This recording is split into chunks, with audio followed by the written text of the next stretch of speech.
Okay, we'll call to order the Planning and Zoning Board meeting being held here at City Hall, Council Chambers. Today's December 4th, and it's 6 p.m. Patsy, would you call the roll, please? Lamar Russell, Here. Harry Pearson, Here. Melissa Bass, Here. Dr. Miller, Here. John Price. Present. Okay. So we got some cards from people that had expressed a desire to talk about some of the items tonight. If you think you're one of those people that you want to have something to say tonight, it'd be nice for you to fill out one of these cards. They're back outside the door there. Pick one up, fill it out, and then give it to Patsy or give it to me or whoever. Okay? So we move on to new business. Item number 1 is approval of the minutes, May 9th meeting and August 21st meeting. I'm assuming that the council members have had a chance to take a look at those minutes. Does anybody have any corrections, comments, or concerns? Then I need a motion to approve. Move we accept as submitted. Second, please. Second. All in favor? Aye. Aye. Opposed? Okay, we move on to item number 2. Mr. Chairman, can I interject just a couple of items that I just want to get out there? The first is that fellow members of the board and audience, that the last council meeting, the city council alternate reinstated Mr. Price and Mr. Russell. As you know, their terms had expired, and the code states that if there are no qualified candidates that have applied, that the council has the prerogative to go ahead and reinstate members that have been termed out. And so for that purpose, Mr. Price and Mr. Mr. Russell have been reinstated. And I just want to make one point, is that I think it's important, and we made it very clear to the council in our agenda cover, is that we've got some heavy major policy issues coming before the Planning and Zoning Board over the next few months, to include this evening. And it's critical, and I think it'll be very important, that we are able to tap individuals that have experience and have knowledge and have understanding of the city and its processes and its needs. And for that purpose, these two gentlemen have been reinstated. So anyways, made that point. Next one is tonight we are live streaming. So our mics are going to be hot at all times. So I just say that to just keep that in mind as you're discussing amongst yourselves, or once you think the meeting is over, the mics may still be hot. Patsy will be monitoring the mics very closely for at the end of the meeting, but just be aware of that it's live streaming tonight for the first time at the Planning and Zoning Board, and so we cannot take anything back. It's out there. All right. And then also, when we get to that point, Mr. Chairman, we may want to talk about perhaps shuffling some of the agenda items around, but we can discuss that, have that conversation at the appropriate time. We have the election of chair and vice chair, and then interview before that, and then we can talk about rearranging. Okay? Well, speaking of the election of the chair, as you may or may not know, our chairperson, Penny Zerker, accepted a new position in South Florida, and they're lucky to have her. And that it necessitated her leaving the city, relocating, and therefore she had to resign her position with the board. Because of this, for this reason, we do have a vice chair, and Mr. Price is currently our vice chair, so he will be at least starting the meeting out this evening. So I do have on the agenda to elect to go through that process of electing a new chairperson and vice chair. So it's completely at the board's will. I know Mr. Pearson has at least a thought on that. Yes, I'd like to speak to that right away, because getting into next year, in the month of February, we are obliged to elect a chair and vice chair. So if we go through that procedure tonight, we'll be doing it for one meeting only, it would seem, and then we'll have to do it all over again. So I don't know whether this is,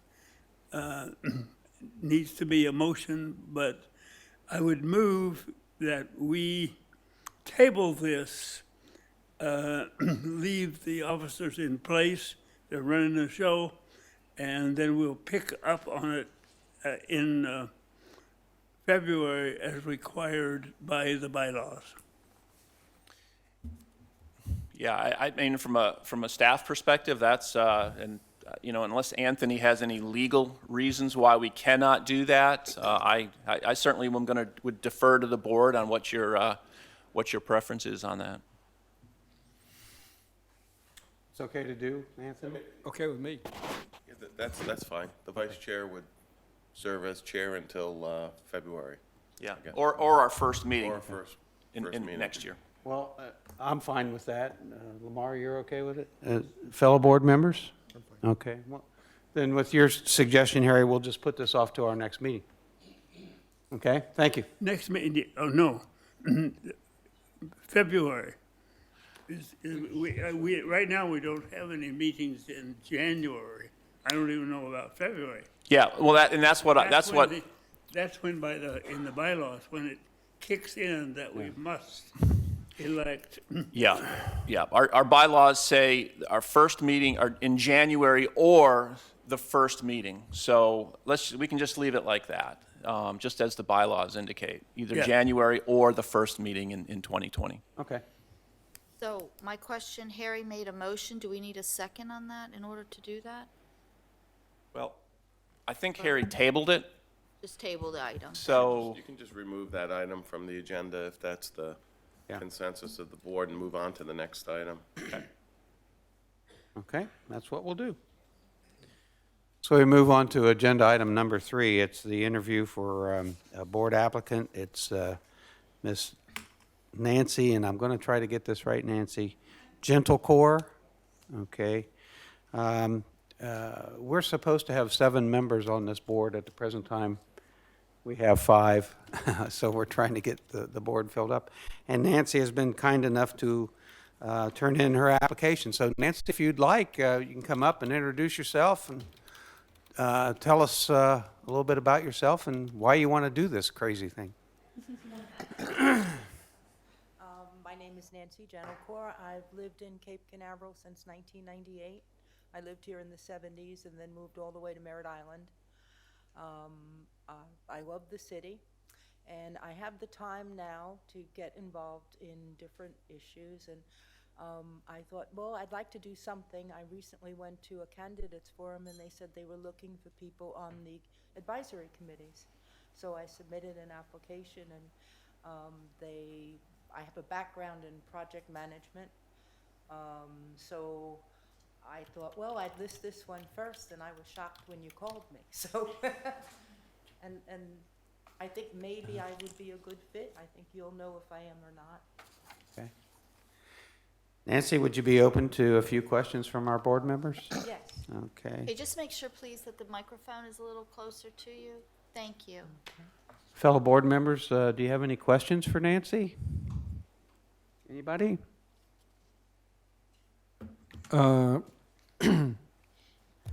Lamar Russell here for the purpose of microphone and record keeping. What did you do in project management at KSC? I was primarily in the propellants area, and we would develop 5-year plans for our projects. We had a good budget at that time. Individually, I'd monitor projects, track funding, try and keep us on schedule most of the time, some of the time. And start it from beginning to end. I enjoyed that part. We had a lot of resources, so it wasn't like I was doing it on my own.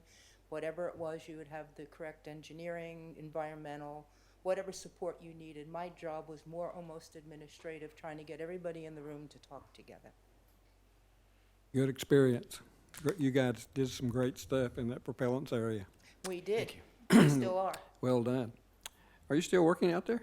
No, I retired 5 years ago. Okay, it's probably in the thing here, but I didn't catch that. I don't have any more questions. I think she'd be a good fit for us. Nancy, I've had the opportunity to go over your application, and I think it's really impressive. And first of all, I want to thank you for everything that you've done for the city and for the county. All volunteer work that you do and everything, it's great. So I would be tickled to death to have you on this board. Oh, that would be wonderful. Yeah. Thank you. Anybody else? Oh, Lamar had my question, so I'm good. Okay. Well, then we need a motion. Okay, I move that we recommend to the city council that they appoint Nancy to this board. Second for that? Second. Okay. Do we need to call roll on that, or can we just do all in favor? All in favor is fine. All in favor? Aye. Aye. Opposed? None. Thank you. Thank you. Now, Nancy, if I understand this correctly, you'll be appointed to the board at the next city council meeting. Is that correct?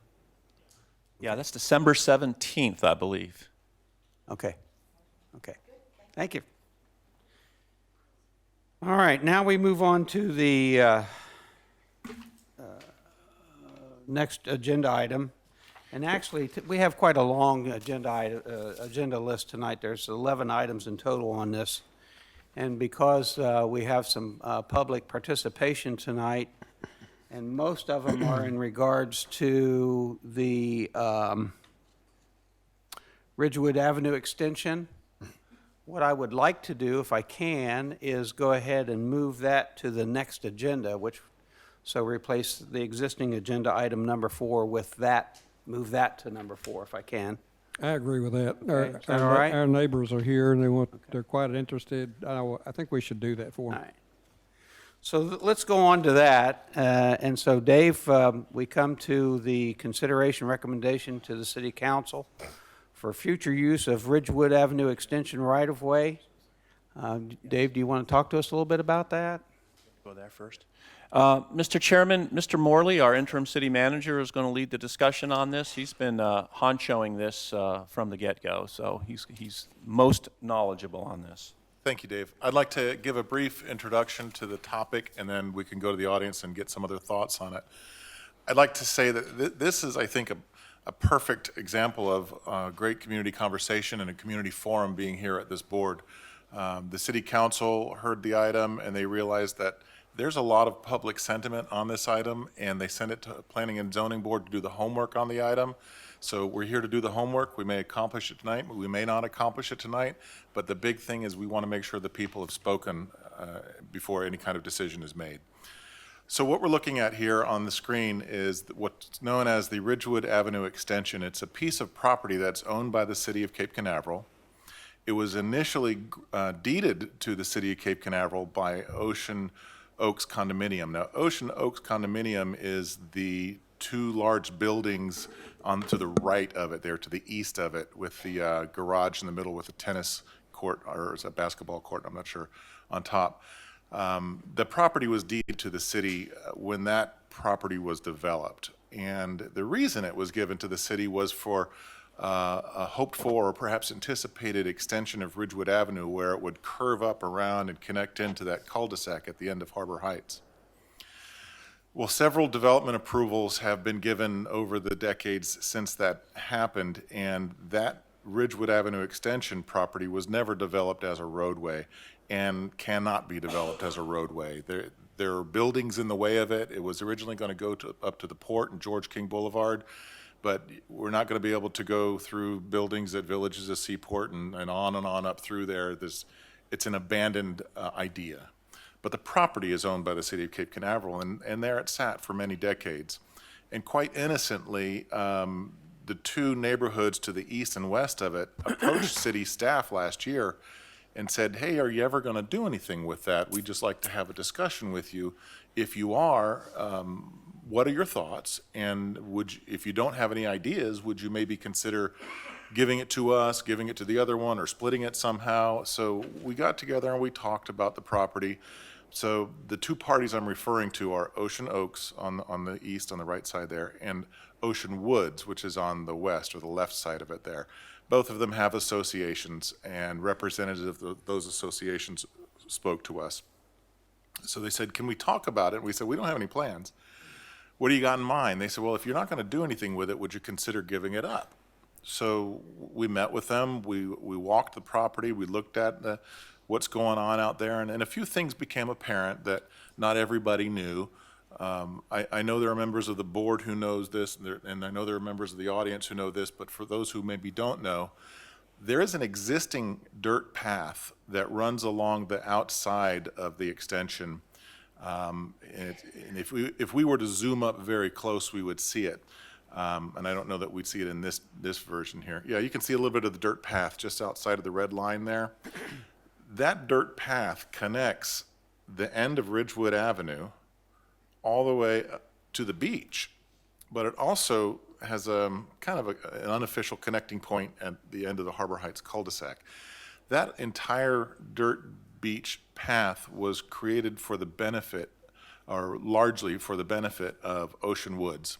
That's the condominium association to the left on the west. And most of it sits on Ocean Woods property. I would say 70% of it, maybe 80% of it, is actually on Ocean Woods property. Then it crosses over the city Ridgewood Avenue extension just south of the Harbor Heights cul-de-sac. And where it crosses over, there's an easement granting that right to traverse that property to Ocean Woods. Continuing further out to the beach, there are additional easements granting the ability for Ocean Woods to traverse to the beach. So there are a couple other easements that are non-germane to the conversation, but generally, by and large, that path was created to benefit Ocean Woods, so they had a way to get to the beach. Now, Ocean Woods has never blocked off that path, and the residents in the area have discovered it, and they use it. Residents from Harbor Heights will walk through that path, and they'll go to Ridgewood Avenue and back and forth. And these are things that were all discovered through this conversation that we had. But what happened when we put this out in the weekly update, I started getting a lot of phone calls. And they were saying, please don't give up that property. We use that property. We walk, or our children go to school on that path. And I said, are you talking about the dirt road or the dirt path? And they said, yeah. I said, that's not even on city property. That's not what we're talking about. This is another piece of property right next to that. Oh, well, who owns it? Well, Ocean Woods does. Well, what if they ever close it off? Well, we don't know, but they're saying today they don't have any intention to close it off. Well, what's going to happen in the future if they do close it off? Now our kids are going to have to walk all the way up to North Atlantic Avenue to go down around to go to the school. Now you take perhaps a 10-minute walk and you turn it into a 45-minute walk. Or they take the beach and go up some crazy way that way. So we thought, well, this needs to be a community conversation. So we have some options. First and foremost, we don't have to do anything with this property. We are not under any obligation. We have not promised it to anyone. We can just let it sit the way it is, and it works. It's been working for decades. There's no problem. But I think you'll hear from some folks tonight who may say, well, what if something changes in the future? Then we would want the ability to use that area to traverse the city property. So while we're at this point, we're really not married to any one idea. I think this would be appropriate right now to listen to some of the public input and just see what ideas come forward. Okay, thank you. So I do have a couple cards for people that said they wanted to comment on this particular issue. So I would call Don Prentice, is that it? Don, come on up, introduce yourself, tell us where you live, and tell us what you got to talk about. So my name is Don Prentice. I actually live in Orlando, excuse me, but I've had a home in Cape Canaveral for 16 years. For, excuse me, 10 years at Royal Mansions and 6 years at Ocean Oaks now. I actually live or my apartment is on the north side of the building overlooking the pathway. And for 6.5 years, I've owned that apartment and enjoy that area. And, you know, I know that Ocean Oaks in the 25 years have been maintaining that property. And my goal is that if we have to do a public access from Harbor Heights to Ridgewood, which I do see people all the time because my balcony faces north and east, that we could maybe do a joint thing between a collaboration between Ocean Oaks, Ocean Woods, and the city, maybe go jointly along the walkway so it would not encroach with too much traffic under my balcony where I would have to hear people or, you know, because we have had people, I will tell you at times, myself and the board members that are here at Ocean Oaks, that we have, you know, reprimanded people because people have gone in there with motor vehicles, specifically like electric golf carts, you know, 10 o'clock on a Saturday night after they've been drinking or something. So I think if you did anything, it would behoove the city to not do anything that's wide enough where you could actually get a golf cart through there or a beach buggy or a motorcycle. I mean, it's rare. I don't see it very often, and I'm here almost every weekend. But my goal is if we could do something, if we couldn't get Ocean Woods to maybe, I know over the years, I've even personally gone out and maintained that property. I know Ocean Woods recently has gone out and maintained that property and cleared out where they're clearing out the buffer trees with the pepper trees. But maybe the city could get into a joint venture with Ocean Woods where they could, you know, help them maintain that property. You know, maybe, because I know like in some of the storms, the railroad ties have floated away and, you know, people, you know, maybe if the city could help them maintain that, that would save Ocean Woods on their maintenance cost on that building. Because I mean, and I have friends, two very dear friends who live in the second and third condo going into Ocean Woods. And they've rarely had times. I know about 7 years ago, Ocean Woods did fence that off and put a locked gate there. And I don't know what the crime statistics are in the area, but I'm just hopeful that maybe we could do something that would, if we had to put a city pathway through, you know, you wouldn't have to tear down all of the woods that are at the end of Ridgewood, because it really is beautiful. And I see people when I'm out walking, when I used to have a dog, people would go, this is a beautiful area, it's so pristine here, and it's so green here, you know, and not turn it into just a big public access area. So that's my request from the city. All right, And I thank you, sir. And we have Gloria Summers. Good evening. I'm Gloria Summers, and I'm the president of Ocean Oaks Condominium Association, and I concur with the comments that Don made. I would also like to make it a point to that we protect the storm drain system that was, I believe, was installed in 2004. Can you speak into the microphone, please? Sure. A storm drain system was installed in 2004, which protects us from flooding, not only Ocean Oaks, but Ocean Woods and Harbor Heights, the cul-de-sac area. And we do know that when there is flooding in that area, those railroad ties float all over the place and are there, and they're very heavy and difficult to move. So I just want to make sure that we're aware of that when we're making plans. And I would also like to indicate that we are in favor of a pedestrian walkway and a bike path for the students that are trying to traverse to the elementary school. We have no objections to that. So that's all I have. Thank you. Thank you, Ms. Summers. I didn't fill out a card, but I'd like the opportunity to speak. That'd be great. Would you care to grab a card, please? Is there anybody else that would like to speak? Okay.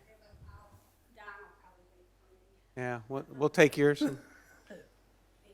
Yeah, let's see here. So it's Ann Allen. Yes. Okay, Ann Ann, introduce Allen. yourself and tell us what's on your mind. Ann Allen, and I live in Ocean Woods. And I agree with what the people have said, but I guess I think that if it ain't broke, why fix it?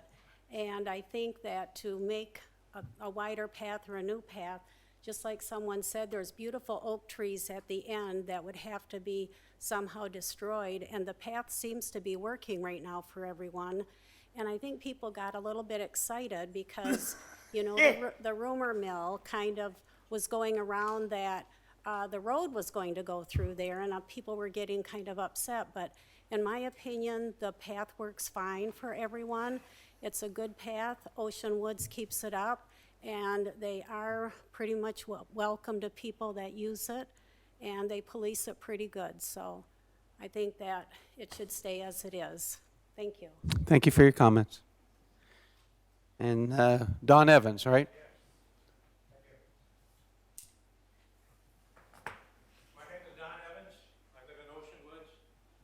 I'm a longtime owner in Ocean Woods and a member of the Board of Directors. A couple of issues here, or a couple of topics we talked about was the railroad ties and they're floating away and the like.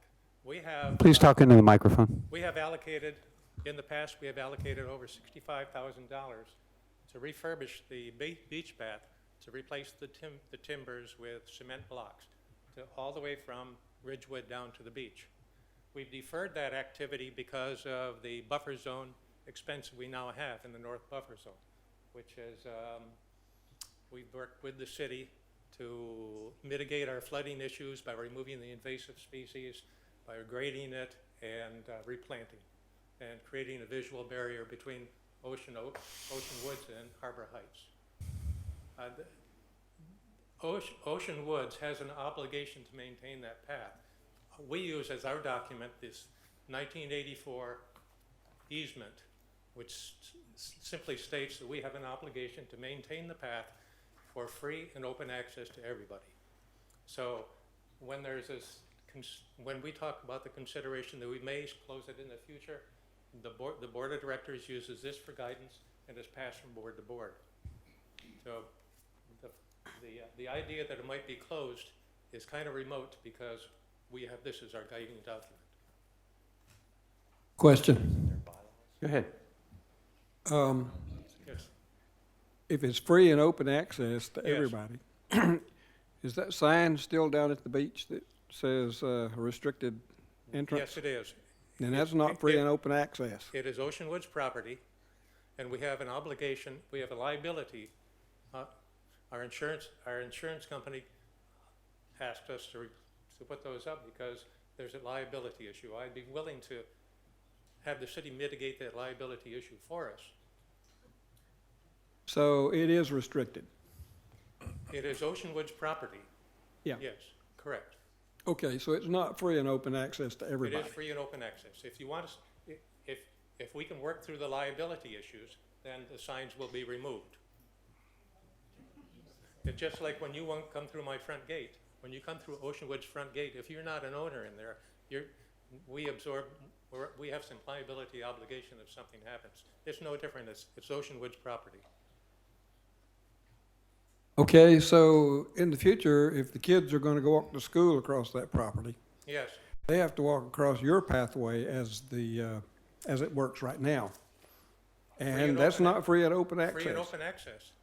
Right here. It's in the document. I'd be glad to share it with you. I'll read it chapter and verse if you'd like.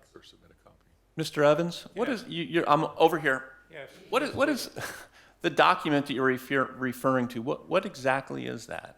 It's a map. Sure.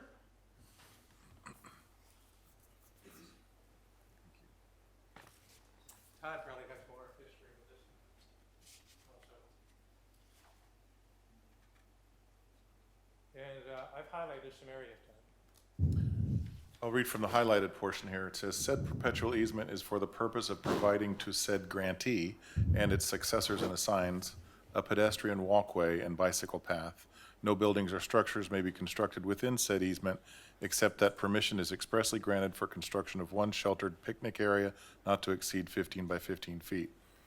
So, I mean, I would defer to Anthony on this, but it sounds like it says it's for the purpose of providing to said grantee and its successors, as opposed to the general public. And I don't see anything can here that I- talks about the general public. Yeah, let me, If you move through it, and the other highlighted areas. Anthony, do you have something you want to add? I can this is going to be off the top of my head. This whole issue, it's not in the agenda package, but this whole issue came to the city's attention several years ago, and the city authorized that we conduct a title search regarding the pathway, the beach path, to determine whether or not it was public or private. Based on the recorded documents, the pathway is a private pathway. Ridgewood Avenue extension property, however, is owned by the city. As Todd indicated at the beginning of the meeting, a substantial portion of the existing pathway is on Ocean Woods common area property. A portion of the pathway east of the cul-de-sac in Harbor Heights is subject to a private beach access easement. Right. So, the document that Todd may have in front of him is the beach access easement that was granted to Ocean Woods many, many years ago. But the fact remains a substantial portion of the pathway, as I understand it, is on Ocean Woods common area property, which is clearly not free access for the public. It would be subject to the condominium association's documents, and I'm assuming is common area property. Yeah, and I don't want to force any kind of decision to be made on this tonight, but I am looking at what Don submitted, and there's a couple easements referenced here, and both of them have the language, said perpetual easement is for the purpose of providing to said grantee and its successors and assigns a right-of-way and easement. So I'm not an expert in this, but it appears that there's a specific grantee for this and its successors and assigns. And typically, Don, what we would see in a truly free and open public one, would say, shall inure to the benefit of the public. And at my first read, I'm not seeing that here. Maybe you could pass that to Anthony. If you recall, Todd, if you go to the color-coded Yes. document that we have, Did you include that? it would depict where the easement is and where the common area is.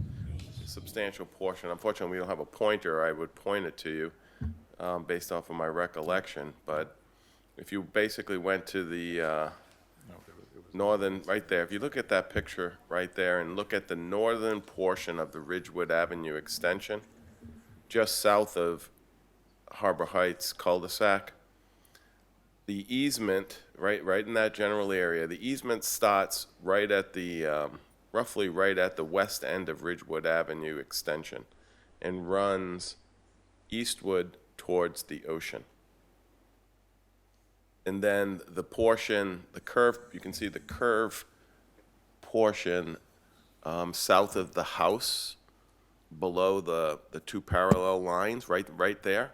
That is Ocean Woods common area, and you can see underneath the trees and in between the trees the dirt pathway, and you can see a substantial portion of that pathway does not run within the Ridgewood Avenue extension, which is owned by the city, and a portion of the pathway east of the cul-de-sac running to the ocean where the blue arrows are located is where Ocean Woods easement is located, where Ocean Woods is the grantee, as Todd read into the record a portion of, I think, the easement document.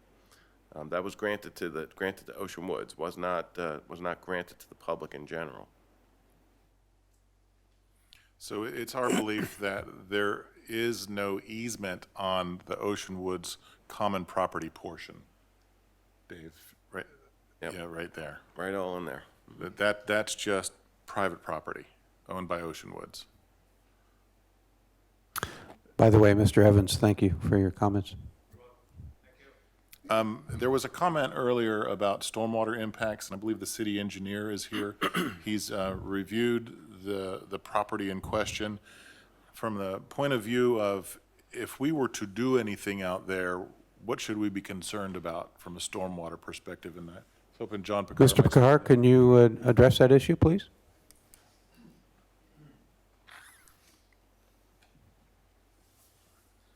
My name's John Pekar, and I'm a professional engineer and consultant city engineer. I have looked at the situation. I reviewed the permit, the original permits that were granted for both the Oaks and even some of the Oceanwood properties for drainage. I looked at the plans that were accompanying those permits. I talked to the engineer who designed the drainage system for Ocean Oaks, and based on all of that evidence, there really would be no drainage impacts with regard to a trail or a path. Now, that depends on how it's built, of course, but a reasonable design of the path would not have any drainage impacts on either of those adjacent properties. The soils are really good. We have high infiltration rates in that area, and depending on the designs, there's a lot of designs for pathways now, whether they're natural designs, whether we use things like flex pave. If we were to put a pathway in, which we have at the dog park, for example, all those things have very high permeability. So, and the runoff and the detention systems that are in both of these systems would not be impacted. So there really wouldn't be any drainage impacts at all on that situation. And I actually put a letter into the file on that. Thank you, sir. Okay. So what I'm hearing tonight is there's a couple ideas that have been floated by a few different people. One of them, and please correct me if I'm wrong, anyone, that the city have a role in maintaining or perhaps providing for the benefit of the public the existing dirt path. The other one is perhaps we do our own path on the Ridgewood Avenue Extension property, the city property, and the city engineer is saying that there would be no impacts or minimal impacts, and if whatever there would be could be mitigated. So those are just a couple ideas, and another one is, of course, we don't have to do anything. Okay.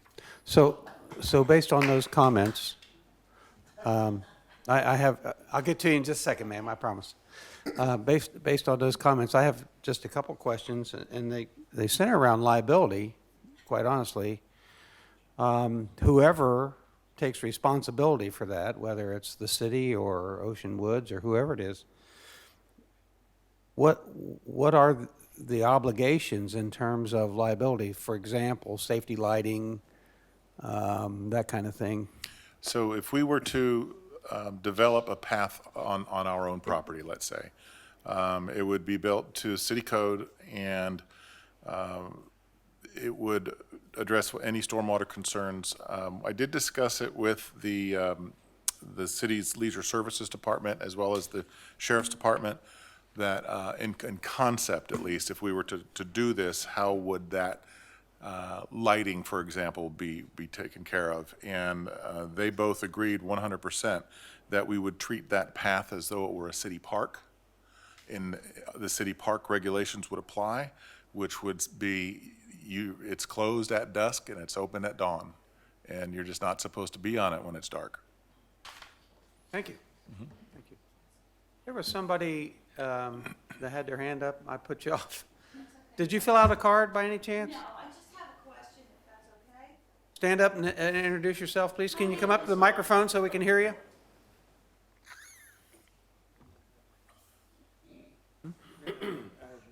Okay. All right. Hi, my name is Sheila Dunkel, and I am also on the board at Ocean Woods. My question is from listening to what's kind of been going back and forth here. Are you telling us, since we own that property, that we are better off limiting access to it? Is that what you're saying? No, Ma'am, I don't think we're saying anything. No, ma'am. But you're saying we had the signs up because of liability, that technically anybody that lives down the block can't come through that pathway. Now, the issue that was raised is whether or not the path was open to the public. And Mr. Alexander, who's the one who asked the question? Mr. Evans, Lamar? I think. Russell, yeah, Mr. Russell, asked the question, is it really open to the public? And the response was that a substantial portion of the path is located on private common area controlled by Ocean Woods. The city's not in a position to offer any opinions regarding any potential liability or what Ocean Woods wants to do with the path. It was just a response to whether or not it was open to the public.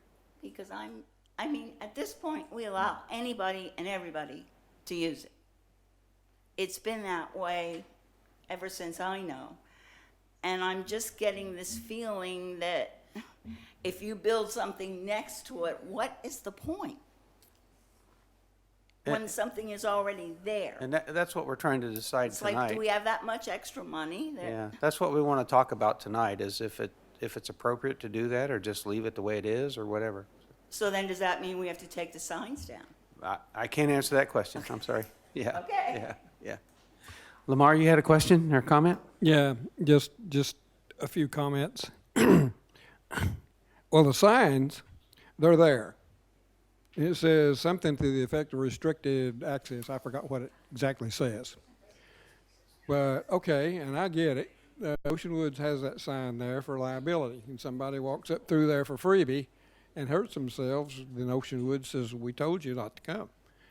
But if you do walk through there and don't hurt yourself, fine, you get a free pass, is the way it works right now. Well, okay. There's that.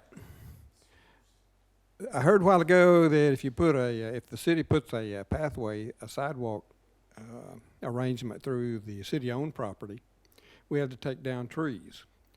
Now, I don't know if it's still in the code, but I personally wrote it in the code about 20 years ago that sidewalks could meander around trees to save trees. And so if it's still there, good. If it's not, we'll put it back. But It's still there, so, Lamar. okay, so you don't lose any trees if you're going to build a pathway through that property. Are those specimen trees? We don't know. Oh, you don't know? We haven't been out there to look at the trees. So the simplest solution, I don't know that I've got my mind made up, but I toss it out for your thinking. The simplest solution is for the city to maintain a pathway through there for walking and whatever liability protection you got to add. That way, the cities and the public has got an unimpeded, unquestionable pathway through there, and Ocean Woods can have their unimpeded, unquestionable right-of-way easement to continue. Can I Anyway, that's just for thought. I don't have my mind made up about which way to go, but I toss that out to you. Can I Anthony? just toss something out? You also have to consider, the city also has to consider, if it was going to put a pathway in that runs from the cul-de-sac in Harbor Heights within the Ridgewood Avenue extension to the paved portion of Ridgewood, the city needs to ask itself what the purpose of that pathway is, because the city does not currently have beach access south of Harbor Heights cul-de-sac to the beach. The beach access point is actually just north of that. You could see it on this aerial. Okay, so if people walking from south of Ocean Oaks was intended to try to get to the beach, they would have to be directed, frankly, along the Harbor Heights cul-de-sac to the city's beach access, because that is technically and legally the public beach access. They could not traverse over Ocean Woods pathway, because Ocean Woods pathway is via an easement over Ocean Oaks's common area property. So just kind of keep that factoid in mind, and I know Todd indicated there has been some concern expressed by Harbor Heights residents for the kids to traverse to school from Harbor Heights to the school. If the city were to put a pathway along the Ridgewood Avenue extension for that purpose, clearly they would still be able to do that over the Ridgewood Avenue extension portion of the property. But in terms of, that facilitating beach access, a new city pathway, they would have to use the beach access that's depicted there on the screen. the public beach access. Well, once they get the crossover finished, which they're working on now, the public crossover, once that's finished, then the public access is established, no problem. But what you need to remember is the kids walking to school. At this time, kids will walk around along the Ocean Woods pathway to get through there, and that's fine. And I don't see any reason it'll ever stop, but it could. If you Happening because Ocean Woods is allowing it to Yeah, occur exactly. along their common property. So the city puts a pathway through there, and the question is solved forever for the kids. For the kids. But it doesn't afford beach access. Well, beach access through there is a moot point. They can, if you get a public walkway through the right-of-way by the city, they can just keep on walking until they get to that public access Correct. at the end of the cul-de-sac and go across there. Correct. Can I speak to that So, point? right, first? exactly. Just a thought on that specific point. We've seen tourists come through there and they see the new signs that are up at that little sheltered beach access. And they don't know that 20 feet to the left, there is a public beach access. So they end up turning around and going back to Canaveral Sands to get to the beach. So I would think one thing we might want to do sooner than later is put a sign there where you're saying you can't go under this hut to the beach, and say there's a public beach access right to the left. Because if we're going to use that path, we don't want people to think it's a dead end. So because we're not all locals using that path, I think we should explore directing people to the public place if we're not going to make that little piece public. Well, and again, that would all depend on, what finally ends up being decided in terms of how they're going to deal with it. Yeah. Just But because it is a good it's thought, confusing, yes. and I just. Yes. Ma'am, did you fill out a card? Yes, and I already talked, but could I make one more comment? Sure. You know, I came, Come up to the podium, please. I do have a big mouth, but No, sorry, we just need you to come up and Give us your name again, please. Ann Allen, and I'm in Ocean Woods. We're all here tonight, but I don't hear that anybody coming up and saying there's a problem. I don't hear the school children say, we don't have a path to walk to the beach. All of us that live there, and maybe I don't know most, anybody's problems here, but none of us seem to think there's a problem there. Yeah. So if there is in the future, if Ocean Woods gets really hairy about something, which I don't think we will, then I think this problem could be addressed then. But to me, right now, everything's working fine. Yeah. All right. Thank you. Dave or Todd, is there any more that you care to add? For the record, I did receive a lot of phone calls and emails from residents, not only of Harbor Heights, but also of Ridgewood Avenue, that were concerned what would happen if the Ocean Woods were to close it, or if the city were to give away the Ridgewood Avenue extension. So they wanted to make sure, to the extent that they could, that neither one of those things would happen. And that opinion hasn't been expressed very loudly tonight, but I certainly have it in the public record. Okay, thank you. So we've kind of bounced around here with the public opinion, and I apologize for that. But we'll go back out to the public. Ma'am, did you fill out a card? Would you please give it to me? And I know I haven't said it till now, but since we seem to have a lot of participants, if you could limit your comments, please, to 3 minutes or less. Introduce yourself and tell us what it's all about. My name is Lisa Sitek. I live in a neighborhood outside of Ocean Woods, and I'm one of the residents of Cape Canaveral who uses that path and did notice those signs just recently. And I thought that the whole point of this and why this all came up, if I understood it, was that the Ocean Woods and Ocean Oaks contacted the city to ask about that extension property. What did they want to do with it? What are they looking for? Why do they want that property? That's my question. I'll defer to you, Todd. Yeah, they were exploring the concept. If it wasn't going to be used, maybe they could use it. Could we own a portion of it, basically, is what they're saying, each of them. Okay, thank you. Thank you. Any other public comment? Sir?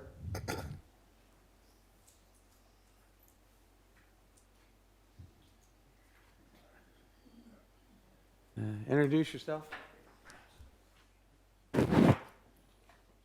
Bill Hodge, I live in, have a house in Harbor Heights. I haven't seen anybody discuss what would be wrong with, maybe this is silly, but the city actually taking ownership of this Ocean Woods property. I'm talking about just the path. And that way, Ocean Woods doesn't have any liability and it's back on the city. And it seemed like that'd be a cheaper way to go. It should be like a prescriptive easement type of thing. If you don't mind me asking you a question, who would it be cheaper for? Well, I'm talking about, I mean, one of the options is to construct an expensive sidewalk path on the city right away. Right. Uh-huh. That's gonna cost some money. Okay. I'm saying, if you could just transfer the property ownership, whatever the cost of transferring, just the paperwork from that'd be the only cost involved, and then this problem goes away. Lamar's happy, you take the signs down. I mean, those signs just went up recently. That's what started a lot of this. Okay. This restricting Okay. access to that. But anyway, that's just another thought. All right. Thank you, sir. Yeah. If you'd come up to the microphone, introduce yourself again, please. My name is Don Evans, I live in Ocean Woods. And to answer the question is, if we were asked to transfer that property or to sell that property, we would have to have 2/3 of our owners approve of it. And I would say that the probability of that happening is pretty close to zero. Yeah. So if you want to take the property, that may be a way, but for us to sell it, it's just not going to happen. Thank you, Mr. Evans. Is there any other public comment? If you would, please fill out a card.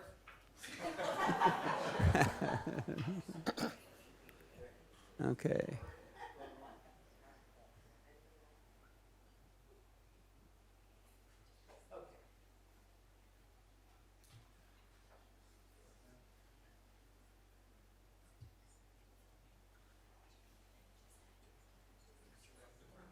And this is on the Ridgewood extension? Yes. Introduce yourself. Tell us where you live, please. Hi, my name is Ron Abelies. I live in Harbor Heights. Probably been there 10, 15 years. I also have a business in Cape Canaveral and a few businesses in Cocoa Beach. I'm just a little confused here. About the issue? Does Ocean Woods want to stop people from going down the path? Yes or no? No. They don't. So there's no, okay. So my thoughts are, why are we creating a problem when there's no problem? That's it. I'm sitting here listening to this, and I'm going, I understand. If Ocean Woods says, guess what? We're cutting it off. Now we have a meeting, and we say, we're going to put a path on the side because Ocean Woods, which they have the right to do, understood about the liability concerns, especially in this age of litigious age we have. Everybody's suing everybody. I get it. But if Ocean Woods is fine, and you're all telling me, I got some board members right there, right? You guys are okay with it? Yeah. Then I don't understand what we're talking about. And that's it. Thank you, sir. Once they say no, then we have a problem. Yeah. Am I right? Okay, I just want to clarify on that. So thank you. Hey, basically everybody, thank you, Ocean Woods, for being so gracious and letting us use your path. And then, by the way, one more thing: isn't the extension after Harbor Heights to the beach at the cul-de-sac, isn't that owned by a private citizen? That piece of property, because there is a lot there, that's owned by, I believe, Ron Domena. So I'm not sure. Is that going through his property? That path from. My recollection, Ron, is there is an easement on Mr. Domena's property that is adjacent to the property line on his property, but there's also another easement or two south of it on the Ocean Oaks property. That's the easement that Okay, so benefits. he couldn't close that off if he wanted. He could, though, right? It wouldn't affect, and it's wooded property Okay. anyways. Okay. All right, so back to my, thank you, Ocean Woods, if you're letting us all use it. And if there's an issue with it after that, then we'll discuss it then. Thank you, sir. Thank you. One more. Thank you.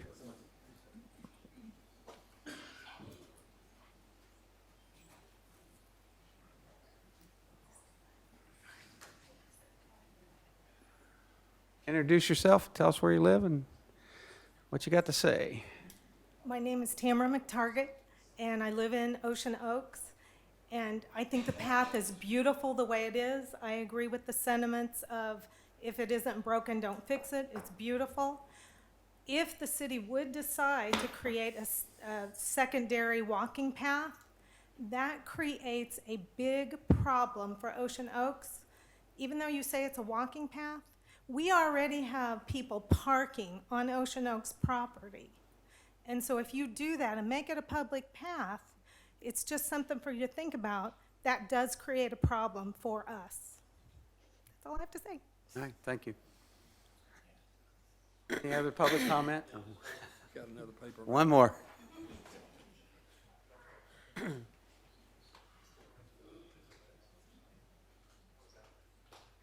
Thank you, sir. Introduce yourself. Tell us where you live and what you got to say.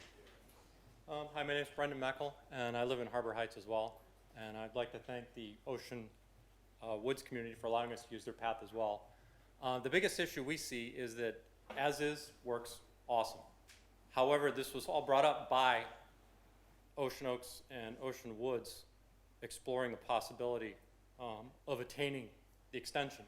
So if the city does elect to sell that, we need to maintain a right-of-way so that if path access is restricted in the future, we can then put in our own public pathway, if that makes sense.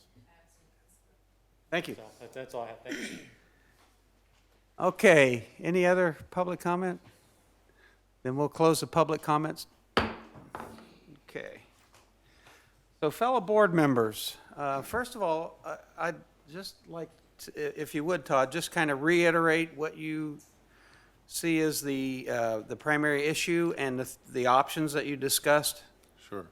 The primary issue is the community grew concerned about the city giving away the property, which the gentleman just alluded to, and that if that were to happen, what does that mean if also the Ocean Woods path is closed off? So it's all speculative. It's all what if. So it wasn't an issue till it became an issue. Yes, Okay. right. So the discussion is about, well, do we need to do anything right now? And if so, what is that? Maybe we don't need to do anything. But I think what the community wants to be assured of is that there will at some point always be some public access. And I think it could possibly be disposed of tonight very, very simply by saying, as Ron said, it ain't broke, don't fix it. But also put in the public record that should a time ever come where it is broke, then we will do what we need to do to ensure public access. And until then, we will not sell that property.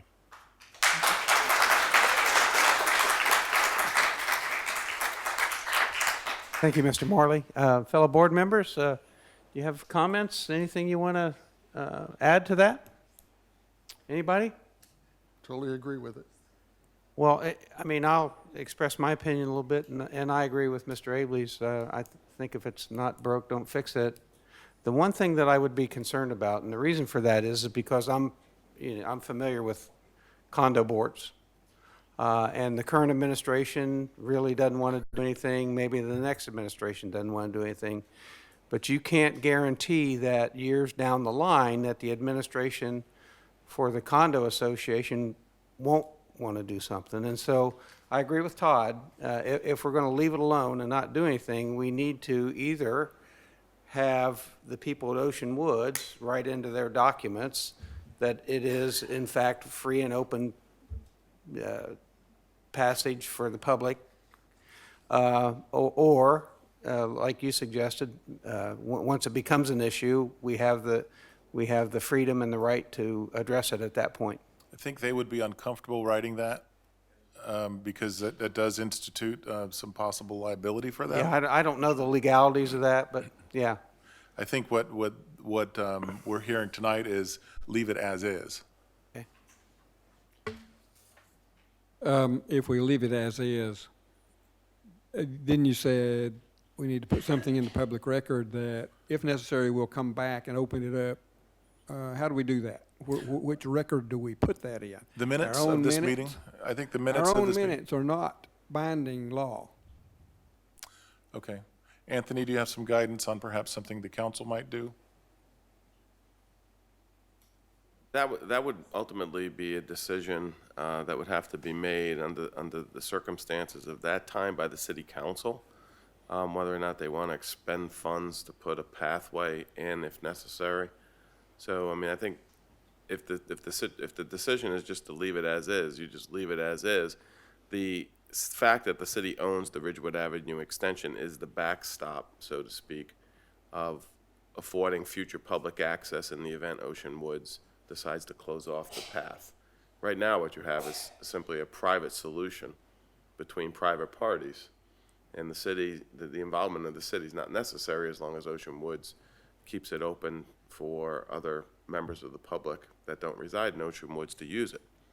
But, you know, I don't think we could bind the future city council's decision to build, you know, a pathway if necessary. As Todd said, it's kind of speculative at this point. So the minutes could at this point, the minutes are the best way to preserve the public record on this, the minutes of this meeting. Okay. Perhaps that's the best. I think that's probably the best we can do at this time under the facts as they exist today. You know, again, this whole thing started when there were inquiries about conveying the unpaved portion of the Ridgewood Avenue extension, and that raised the issue of public access. But there is an opportunity in the future for the city to clearly provide public access from Harbor Heights to the paved portion of Ridgewood because the city owns that property, the extension. It's there as a safeguard, a backstop, so to speak. All right. Any more discussion from the board? Then we need a motion, I guess. I'm not sure what motion we really need. I think we need to think clearly about this, and we need to make a good motion, and it doesn't need to be made in the heat of the moment. Maybe we wait till the next meeting to put down the motion that we want to recommend to the council. I mean, Todd and I can talk about this after the meeting if you want, and then prepare, you know, something for you to vote on at the next meeting if you choose. I think the critical path, fundamental decision that needs to be made at this time, given our previous discussions about conveying a portion of the Ridgewood Avenue extension, is that the city don't convey any portion of Ridgewood Avenue extension at this time because it may be needed for the reasons expressed tonight as a possible pathway. So as long as the city, you know, stops that discussion, status quo continues. Yeah. I think said perhaps simpler is the city would agree to not convey any portion of that property unless and until other public access is secured. Okay. Well, the reason the city gives away or conveys or sells property is for the public good. Right. So if they're going to do anything with that property, it has to be for the public good, not a few. Right. Yeah, and even in that condition, there's no reason we would have to convey any portion of it, even if we did construct something in it. But perhaps remove from consideration any conveyance unless and until, and possibly never. Yeah. So, any more? Well, I was just going to say probably what you're going to say. I'd like to see Todd and Anthony talk this over and give us something good. Yeah. That's what I was going to say. Clear. So certainly we've given some what we were asked for was consideration and recommendation. We've given consideration. I think the recommendation would be, at least my recommendation would be as a motion, that we not take any action at this point, and that the city staff work on if it's necessary, in my mind, it's not necessary, but if it's necessary, work on whatever verbiage you need to come up with to satisfy what I think is public opinion in this room tonight, and that's not do anything. I think if that's the consensus of the board, I think Anthony and I are pretty clear, and we can hammer something out. And Yeah, I think it would be helpful. I Yeah. mean, there's been a lot of research that's gone into this issue and a lot of discussions. You know, I think there was a perception out there that this path may have been clearly, you know, controlled by the city, maintained by the city. And that's what started this whole research project, is whether or not the city had any legal obligation to maintain it.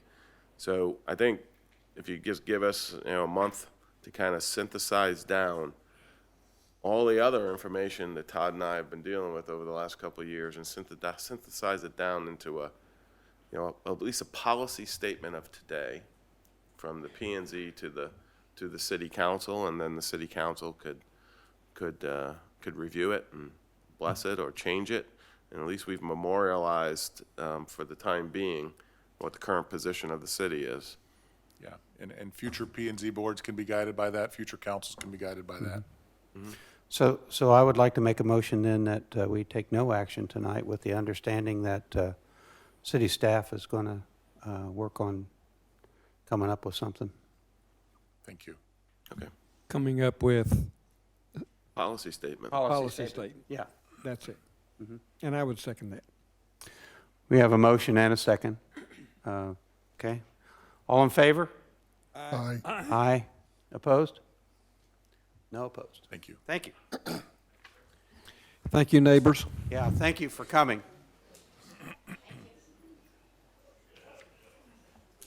Okay.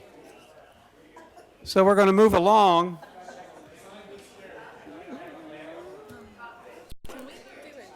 We're gonna. You want to recess? Yeah. Okay, we're going to take a 5-minute recess.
is.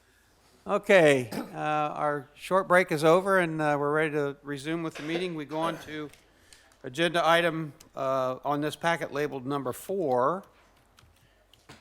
It's consideration and recommendation for site plan approval for the proposed commercial parking facility located at 8945 Columbia Road. Dave, would you like to comment on that, please? I would love to do that, Mr. Chairperson. We'll go through some slides real quick. The first one is just a general location map, an aerial, and obviously the piece of property we're discussing is indicated by those dark blue lines. Things I want to point out for the board is just to kind of get a sense of that area up there. It is kind of in a, I'll call it a backwater section of the city. You have to almost be going there to get there through the port. Also, an important key to this piece of property is, and I'll deal with this a little bit more when we look at the actual site plan, but you can see that there's 2 points of access. The primary access is going to be here off Columbia, and then there's what I'll characterize or term as a emergency access off of Discovery. And that's something that we always look for. That's particularly important to our public safety folks. Okay, next. This is just more of a visual on what this facility is going to look like. I know it really doesn't specifically have to do with the site plan approval, but it just gives the board a kind of a sense of what this is going to look like. It's primarily going to be surface parking, and there are a few, I'll call them very minor improvements that you can see kind of back off in this direction. There'll be a very small office facility, I think roughly 500 square feet, if even that. And then there's going to be some covered walkways, which the board can see there in the here in that general area. All right, let's move on to the next picture. This is a rendition of the site plan itself. And just the things I want to point out quickly are, you can see the retention is along the perimeter of the property. You can see the contour lines here, as well as here along the north and south property lines. Another important thing to point out is this is the main entrance into the facility, and you can see right now that it does terminate right here. This piece of this facility did need to receive a special exception as required by our zoning code, and one of the conditions of the special exception was that should the Columbia ever be improved further to the south, that the owner would facilitate that by relocating and making those necessary improvements on the particular piece of property. And I want to point out I'll call it the emergency access over here off of Discovery. Right now, it's just going to really be almost looks like a stormwater flume, but that is that's a secondary access over here on the extreme east end of the property. You know, let me point out too that the configuration of the property is very unique. It really does limit what can be done with this piece of property. It's a challenging site. I'll just put it that way, and that's enough said about that. Okay, that's it. Let me go back to let's leave it on the site plan. I'm going to go through the report real quick and hit some highlights. Again, this request is for site plan approval for a commercial parking facility. The property is zoned M1, and the facility is allowed there with a special exception. The parcel is 5.091 acres in size and is located in flood zone X, which means that's a good thing. You want to be in that because it's an area of minimal flood hazard. There are no jurisdictional wetlands on the site. It's I guess I'll just kind of describe the site as it's a disturbed site, not, when I say disturbed, I mean that it is a it's been graded, it's been filled, it's been cleared. So there's nothing too pristine about this piece of property. It is disturbed or has been disturbed. It does meet the impervious area. It's about 8% points below the allowed 80%. The city code does establish a checklist and criteria for site plan applications, which is an attachment to this, and we'll go through that in just a second. But quick response to that is it does check off all the requirements for the city's site plan process.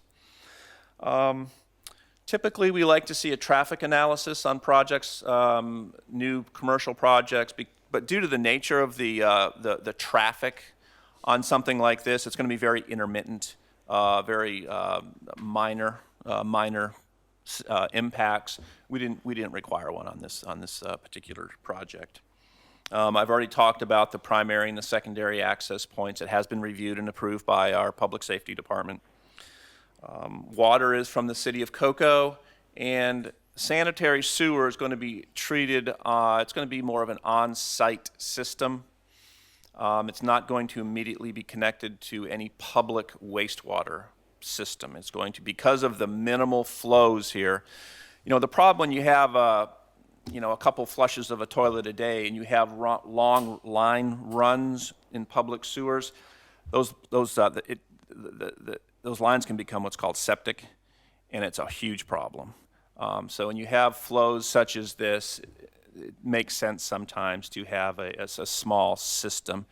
And if there's any particular questions about that, I know our city engineer as well as the applicant is here, and we can answer any specific questions that the board may have on that particular issue. Again, stormwater will be treated on site. And the important point I'd like to make here is the last sentence on the page. On November 26th, the city engineer issued a memo wherein he recommended approval of the construction site plan. Our recommendation is for the Planning and Zoning Board to recommend approval to the Community Development Director for site plan approval for the proposed facility.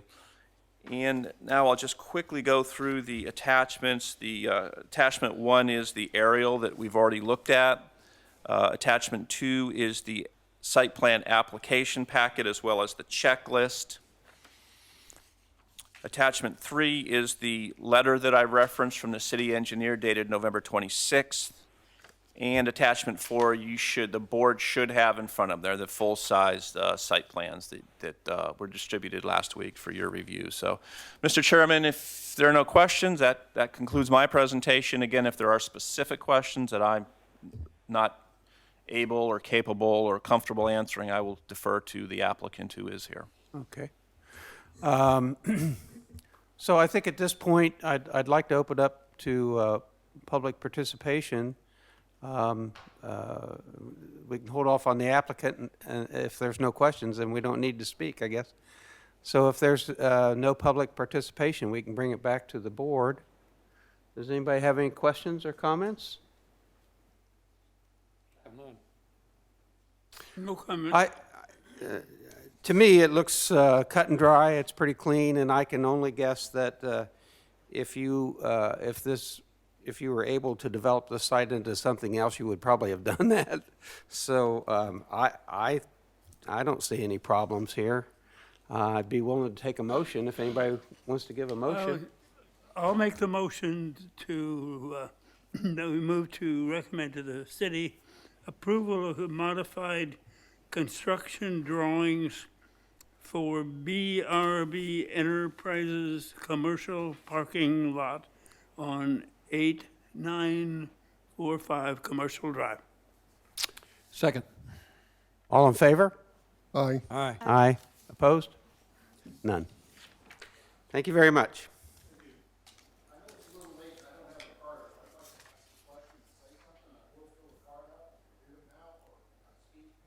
Well, I think it's kind of, we've already made a motion, and I mean, we're pretty much done with that topic. Yeah.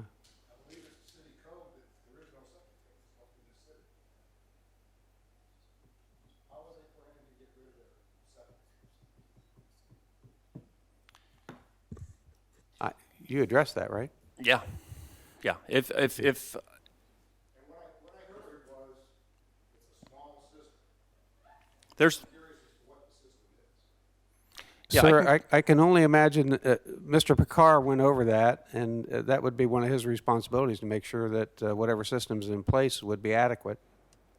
We have a city code that says there is no septic tanks in the city.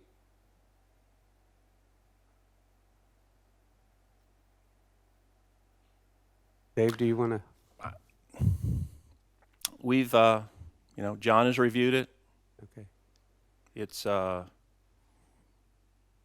know, he's recommending approval of it. Yeah. We do have septic tanks in the city. Not many. There's just, you know, there's very, very few. Well, But in certain situations, yeah. as I indicated, there are, it's not a engineering recommended that. Sir, I'm sorry, I don't mean to cut you short, but based on the information that we have in front of us, a recommendation was made, a motion was made and seconded, and we've pretty much. All right, thank you. Okay, so we move on to what we see here is agenda item number 5. It's consideration and recommendation concerning a site plan approval for Country Inn and Suites located at 9901 Astronaut Boulevard. The applicant is Allen Engineering. Dave, do you want to talk about that? Yeah, definitely. Thank you. Again, let's go through a couple of quick slides. The piece of property is indicated here in the red line, by the red lines. What I want to point out here on this side is if you look here on the extreme west end of the property, you can see this existing large stormwater pond. That is really the subject of our discussion this evening.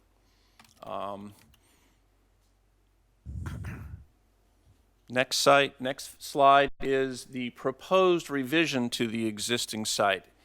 And if you look here, you can see that stormwater pond has disappeared and it's replaced with I'll characterize it as a parking deck. Underneath that parking deck is going to be a system of vaults that will be handling the stormwater on the site generated on the piece of property. That is really the sum total of the amendment to the site plan that we're considering tonight is basically an open wet retention pond to a vaulted system underneath a parking deck. But you can see here is a close-up of the two of the proposed facility. I want to point out there'll be two entrances. There'll be an entrance on the north end, and then there'll be an entrance here on the south end for traffic circulation.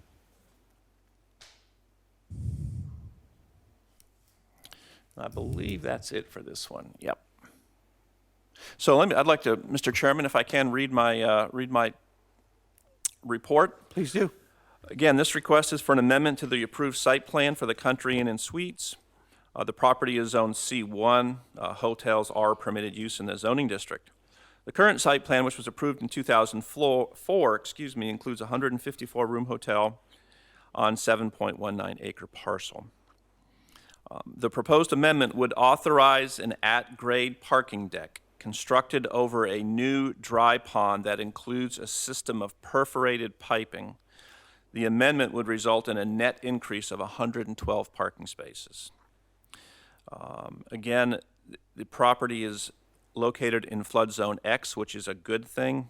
It designates an area of minimal flood risk. There are no jurisdictional wetlands on site. A little further down, towards the end of the bottom of the page, due to the nature of the request, because the property is in the overlay district, we typically look at architectural and design and site layout considerations. However, again, similar to the one we just considered, due to the nature of the project, a lot of those criteria and design guidelines and things like that did not apply.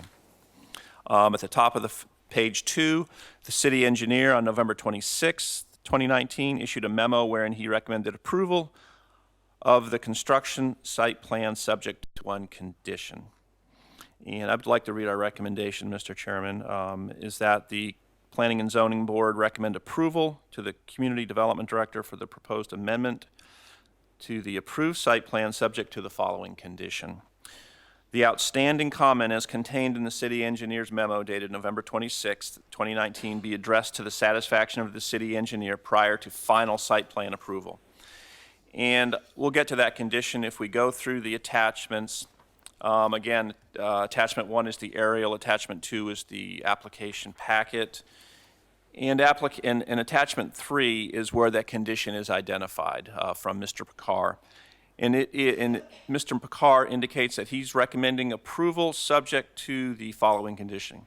The lighting plans for the structure are currently being finalized with the electrical engineer and will still need to be submitted to the city and approved. So what I'd like to do is refer the Planning and Zoning Board to this condition, and that would be the condition that would need to be satisfied to Mr. Picard's satisfaction prior to final site plan approval being granted. Thank you, Mr. Chairman. Thank you. So before the board gets too active on this public participation, we have one card, and it's from Michael Allen. Mr. Allen, I assume that you're the engineer on this project. Is that correct? Is there anything that you want to say at this point in time, or wait and see if there's... Okay, all right. Well, then I'll bring it back into... Is there anybody else, by the way? I'm sorry. Okay, we'll close the public comment. Fellow board members? Any questions, comments, concerns? Well, I'll say this. Again, I've gone over it, and with my... with the understanding that I get from this reading, it seems pretty much like a no-brainer to me. And for that reason, I would recommend approval based on the recommendation that Mr. Picard made for lighting. That it be approved. Okay. So I would go ahead and make a motion. Are there any other comments from the board? I'm sorry. Then I would make a motion that we approve this. Let me make sure I'm reading it right. Subject to the applicant meeting Yep. the lighting condition. Subject to the applicant meeting the recommendations that the city engineer put forward.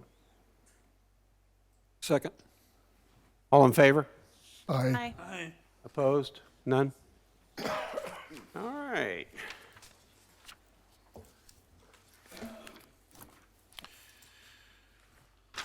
We move on to agenda item number 6.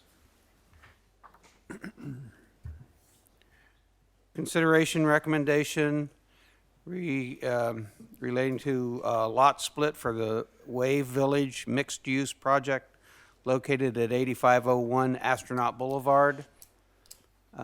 Wave Village LLC is the applicant. Mr. Dickey, do you have anything that you would like to say? Yes, I would, Mr. Chairman. Thank you.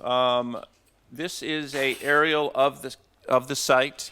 I'm sure we're all familiar with it. It's the first phase of this project, the Wave Village project, is the existing Beach Wave rentals retail facility, excuse me, which is designated here by the red demarcation. Moving on, this is a site plan, a development plan of the overall Wave Village mixed-use project. And it currently is one parcel.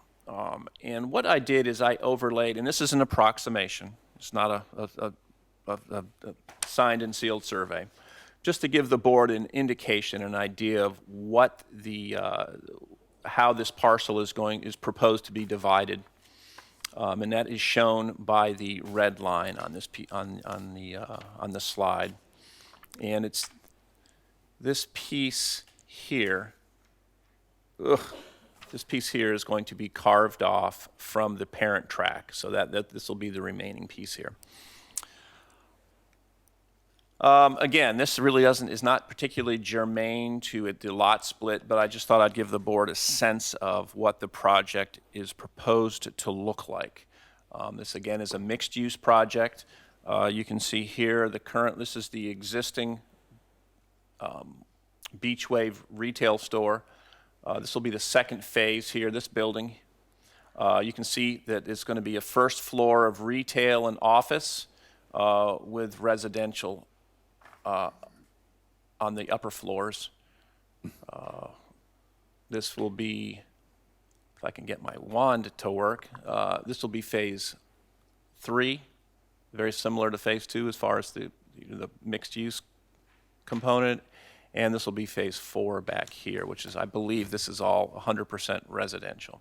Go back to your first slide so we can see how that lot split works now.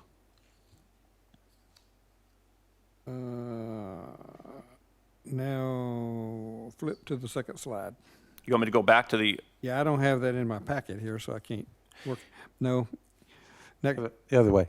Other way. That way? Other right, way. Right there? One more. Keep going? I don't see, where's the red line in this slide here? Okay, let me try to show that with this wand that doesn't work awesomely. This building right here, okay. This building right here is going to basically be the part, it's going to be sitting on the smaller parcel. The phase 2 and phase 3 Correct. buildings? So Okay. the red line goes... The red line goes across the between front. the existing Beach Wave right here and this, and phase 2 and 3. It's going to run through this parking lot right kind of there. Okay. You can make your arrow move correctly, it would go And then it's going to right, run this way All right. between the buildings, Yeah. and then it's going to do a 90-degree and go out to Central. Okay. Okay? Sorry, Okay, my... now we're familiar now with the lot split. You're going to walk us through... Yes, I will walk who's, you... Who's going to own what and Yep. who's... Okay. We'll go Yep, through all go. of that, but those are all good, important questions. Again, so I just get a sense of what this is going to look like. Now we're getting into the meat and potatoes of a lot split. This is really what the lot split centers on, and these are the important documents here. These first 2 pictures are the new legal description and sketch of the parcel A, which is the larger parcel, which is right here. It's going to be 3.106 acres. So that's parcel A, which is described legally over here, right there. Parcel B, which is the smaller parcel, which is kind of on the southeast portion of the current parent tract, sits here. This thing is not. There we go. It sits right here. And we can see on the right hand, the actual legal description is going to be 1.894 acres. Okay, so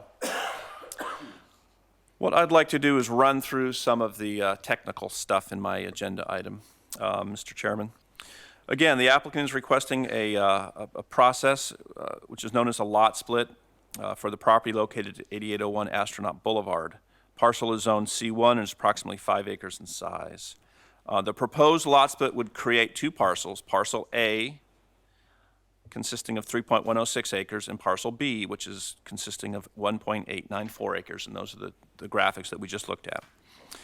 At its September 17th, 2019 regular meeting, council approved a development agreement with the owner, developer, Moshe Gal, regarding a port of call facility. And this is really more just background information to kind of give the board a sense of how we got to where we are tonight.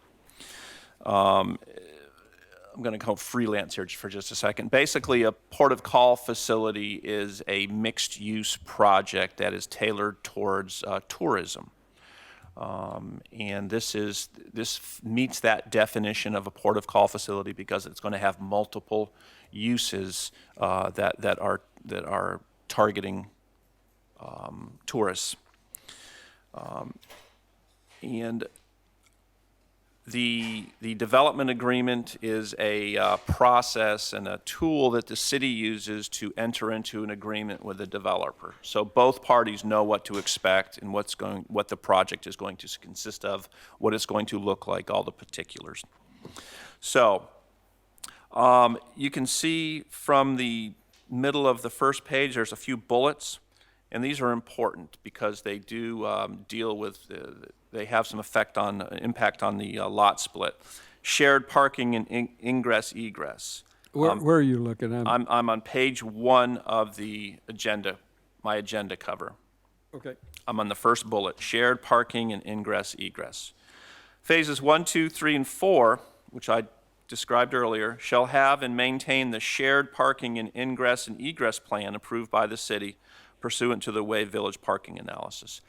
So even though this lot is going to be two separate parcels, it's going to have this overriding shared parking agreement. So the parking requirements will all be satisfied throughout the 4 phases.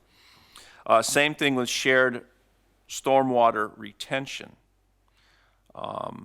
There will be adequate stormwater on the property to accommodate all of the stormwater needs, even though there's going to be 2 parcels.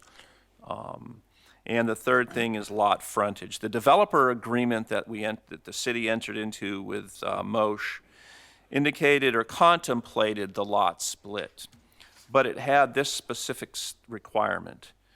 Each lot shall have frontage on both Central Boulevard and Highway A1A, thereby allowing each lot to have up to a maximum of 2 ground monument signs. Let me go back real quick and show you. You can see here that the proposed lot split does meet that. You can see that each of the lots has frontage on Astronaut, which is out here, and it also each lot has frontage on Central, which is towards the bottom of the slide. Now, I know we don't do a lot of these lot splits. I don't recall, this may be the first or second one that we've done here since I've been here for 5 years, but it was a process that the city council formalized in 2010. And basically what the lot split allows a property owner to do is divide a parent tract one time to create 2 buildable parcels. Previous to that, a property owner would have to go through the entire full-blown plat process, which was a very, I'll call it a tedious process and could be time-consuming. It was onerous in certain situations. As an example here, it's very straightforward. It didn't really require, a project like this didn't really require that full-blown analysis and perfect candidate to go through the lot split process. The code at the bottom of the same page, the code establishes the following criteria that must be considered as part of a lot split analysis. And on the page 2, it goes through A through J.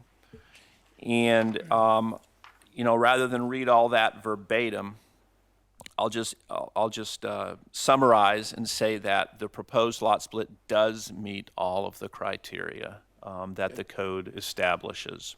We read it. Yeah. Yes, sir. Yes, sir.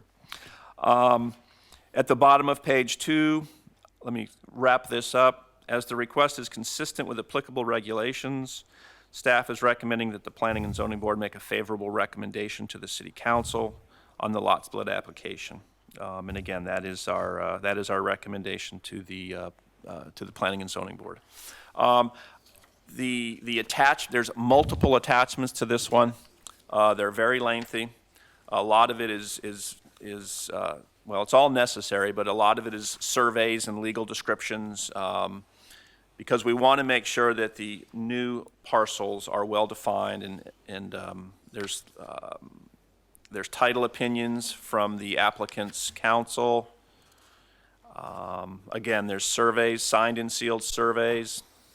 Legal descriptions, all of the easements that run across the property are identified and included in the packet. And that's, Mr. Chairman, that's really it as far as my presentation goes. I know the applicant is here as well as he is represented by counsel. Ms. Rozenka is here as well. If you have any specific questions, we'd be happy to accommodate. Thank you. Well, in terms of public comment, I have one card, and it is from Ms. Rozenka, and I assume you don't have anything to say unless there are questions for you. Is that correct? Yes, sir. Is there anybody else that would like to make public comment? Seeing none, we'll close the public comment section and go back to the board. Fellow board members, questions, comments, concerns? Nobody? I have no question. Eric, no? No comment. Okay, with that being said, then I guess we're ready for a motion.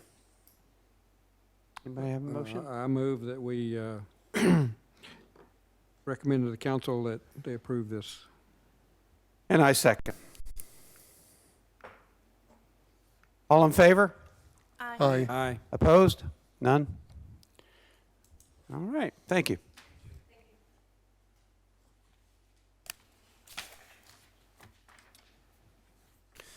We move on to what is shown as item number 7. Let me get to it here. Yep.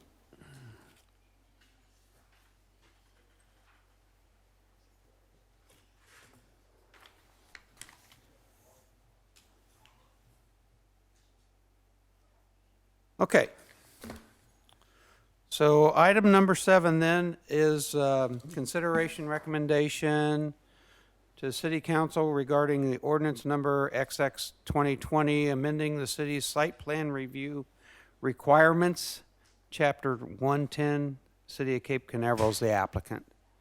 Dave, do you want to fill us in on that, please? Yes, Mr. Chairman. This is really going to be more of a kind of a policy discussion here this evening. You do have a proposed ordinance that's attached to the agenda cover, which spells out very specifically what's being proposed. I would like to briefly cover those. So let's just jump right into it. You know, as the board knows, typically when we're doing amendments to a code, we'll do the strike-through underline. Strike-through will be deleting existing language, underline is proposed news language. And so what I've done here is I've just included a few slides that show the strike-through underlines, proposed strike-through underlines. And I'm just going to hit some of the highlights, and that's going to be paragraph B is a new section. And this is a change of how we currently practice. We've had a couple of instances where amendments or revisions to a previously approved site plans have needed to be made for one reason or another. An example would be DOT has some issues with a proposed driveway cut, and the developer needs to shift it 20 feet. That's a simple example. Well, what happens is, in a case like that site plan, we do not have any allowances in our code that allows all characterized as administrative approvals to allow minor changes to site plans. That site plan, that minor change, we would have to go back through the process. And that can take money, that can take time in particular. So what this language, one of the things this language is proposing is in paragraph B, which I'm going to read.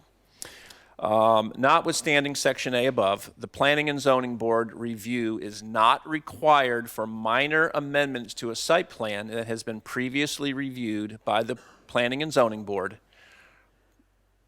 provided that any structural or impervious surface area or residential density is not being decreased, increased, or otherwise modified by more than 20% of the existing amount of structure or impervious surface area or residential density previously reviewed or constructed. So basically what this is saying is if there's, and I'll characterize it again as minor changes that staff can approve those. And what you just read defines the minor, what you would call minor changes? That would be the definition for purposes here of what is deemed minor. Now, if we can either break this down and talk about each of these things individually, I can go through and we can go through all the proposed changes and we'll just take them. What do you need to do, Dave? I'll just go through them all and we can Okay. go back and deal with specific questions. And Anthony might want to jump in here on this one too, because he was the author of a lot of this language that we're looking at right now. Basically, and I'll take a first stab. Basically, the current language in our code, the site plan review criteria, is more technical in nature. It's very engineering driven. You know, you either meet the criteria or you don't. It's very black and white, and it's like I said, it's technical in nature. Nowhere in the current language is there allowances for.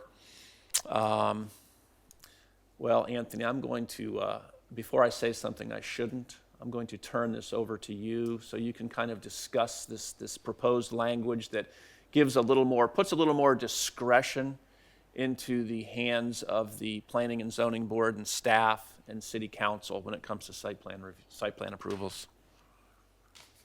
Okay. I'd be happy to. First of all, you know, the board needs to understand and appreciate, as I know you do, site plan process is a quasi-judicial process when it ultimately it's based on evidence that's presented. So as a local government, the local government can't make arbitrary and capricious decisions. The local government has to use criteria on which to base its decision making. And currently, the way the code for site plan is structured, there are a lot of technical requirements for site plan, which really are application-based type requirements. Nowhere in the site plan section of the code does it, in my opinion, adequately address discretionary decision-making criteria that the board and staff and the council will consider when they're reviewing a site plan for approval or denial. Things such as whether or not there are any traffic hazards that are occurring as a result of the site plan, whether it's adequately designed for off-street parking, on-street parking, etc. So this language that's currently up on the screen is an attempt to define or lay out the decision-making criteria that the local government, the city of Cape Canaveral, will apply when a person or entity submits an application for site plan approval. So this language guides the decision-making process, and it guides it in a more thorough way than just simply requiring technical application requirements for site plan approval, because there are issues that need to be considered. So you've gone through the site plan review and applied all the criteria. Mm-hmm. Now you're going to come back and make a minor revision, adjustment, and apply this criteria. Is that right?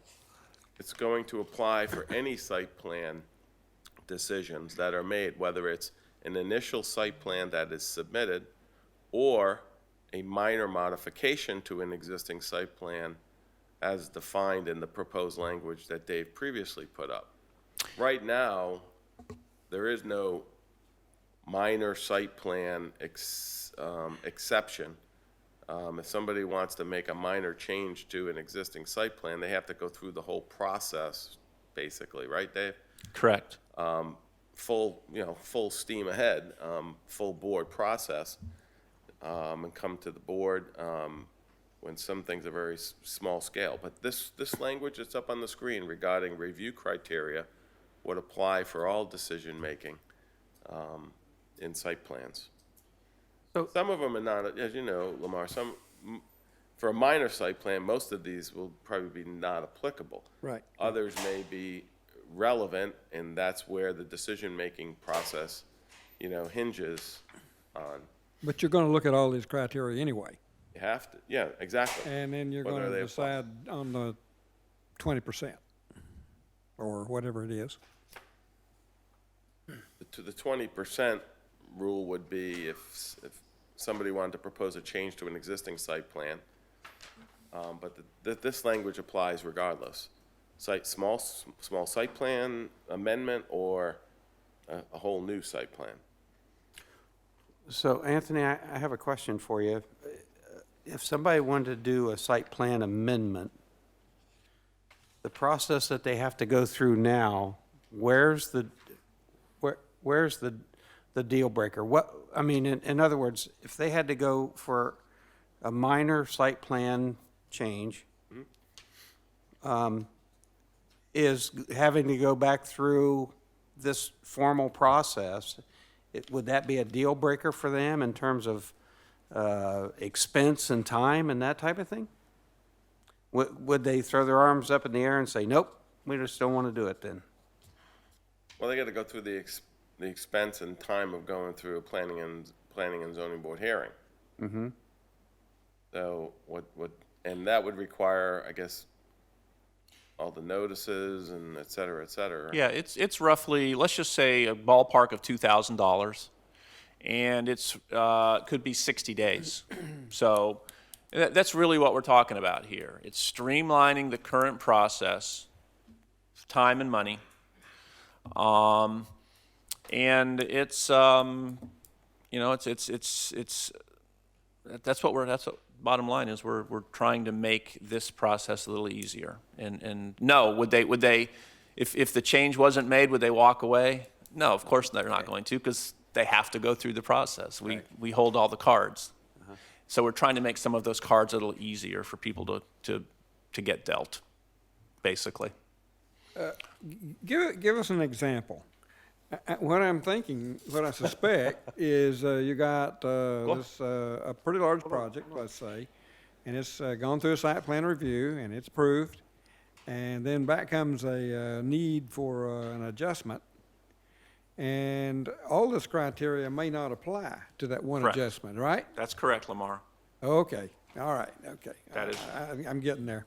Yeah, that would be staff's responsibility to do an analysis of all of these criteria, like we do with all our current criteria. We'll go through each one of them and we'll provide an analysis. Well, that's not applicable.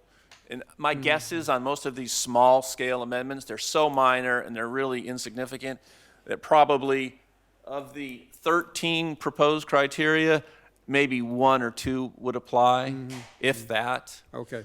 So you're going to have a lot of non-applicables as Yes, you work sir. down through the Yes, sir. criteria, but you're going to apply it anyway. Correct. Got it. Yeah. Yeah. That it? Okay. And again, these are the proposed criteria are typical planning criteria that deal with the appropriateness of a proposed use adjacent to the existing uses, compatibility type issues. And as Anthony said, it gives the city, when I say the city, it gives staff and the board and the council more discretion to apply these criteria to a proposal, Okay. which is a good thing. Yeah.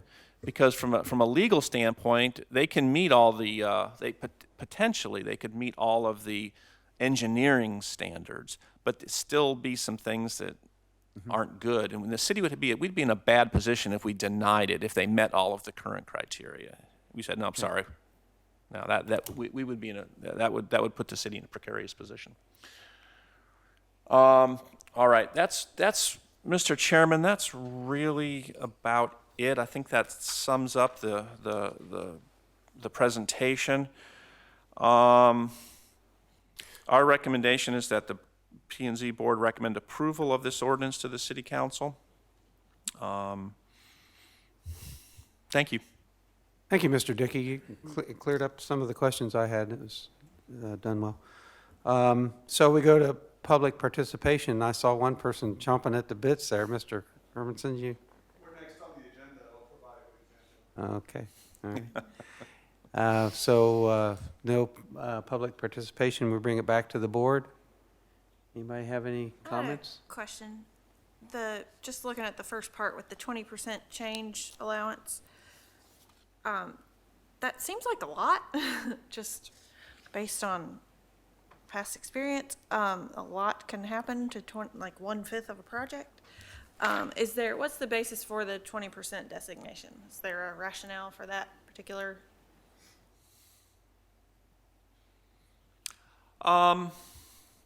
Yeah, I mean, how that would be applied, let's say you have a 2,000 square foot commercial structure being proposed. So what the 20% obviously be with 400 feet. So for some reason, the building is going to be expanded by 400 feet.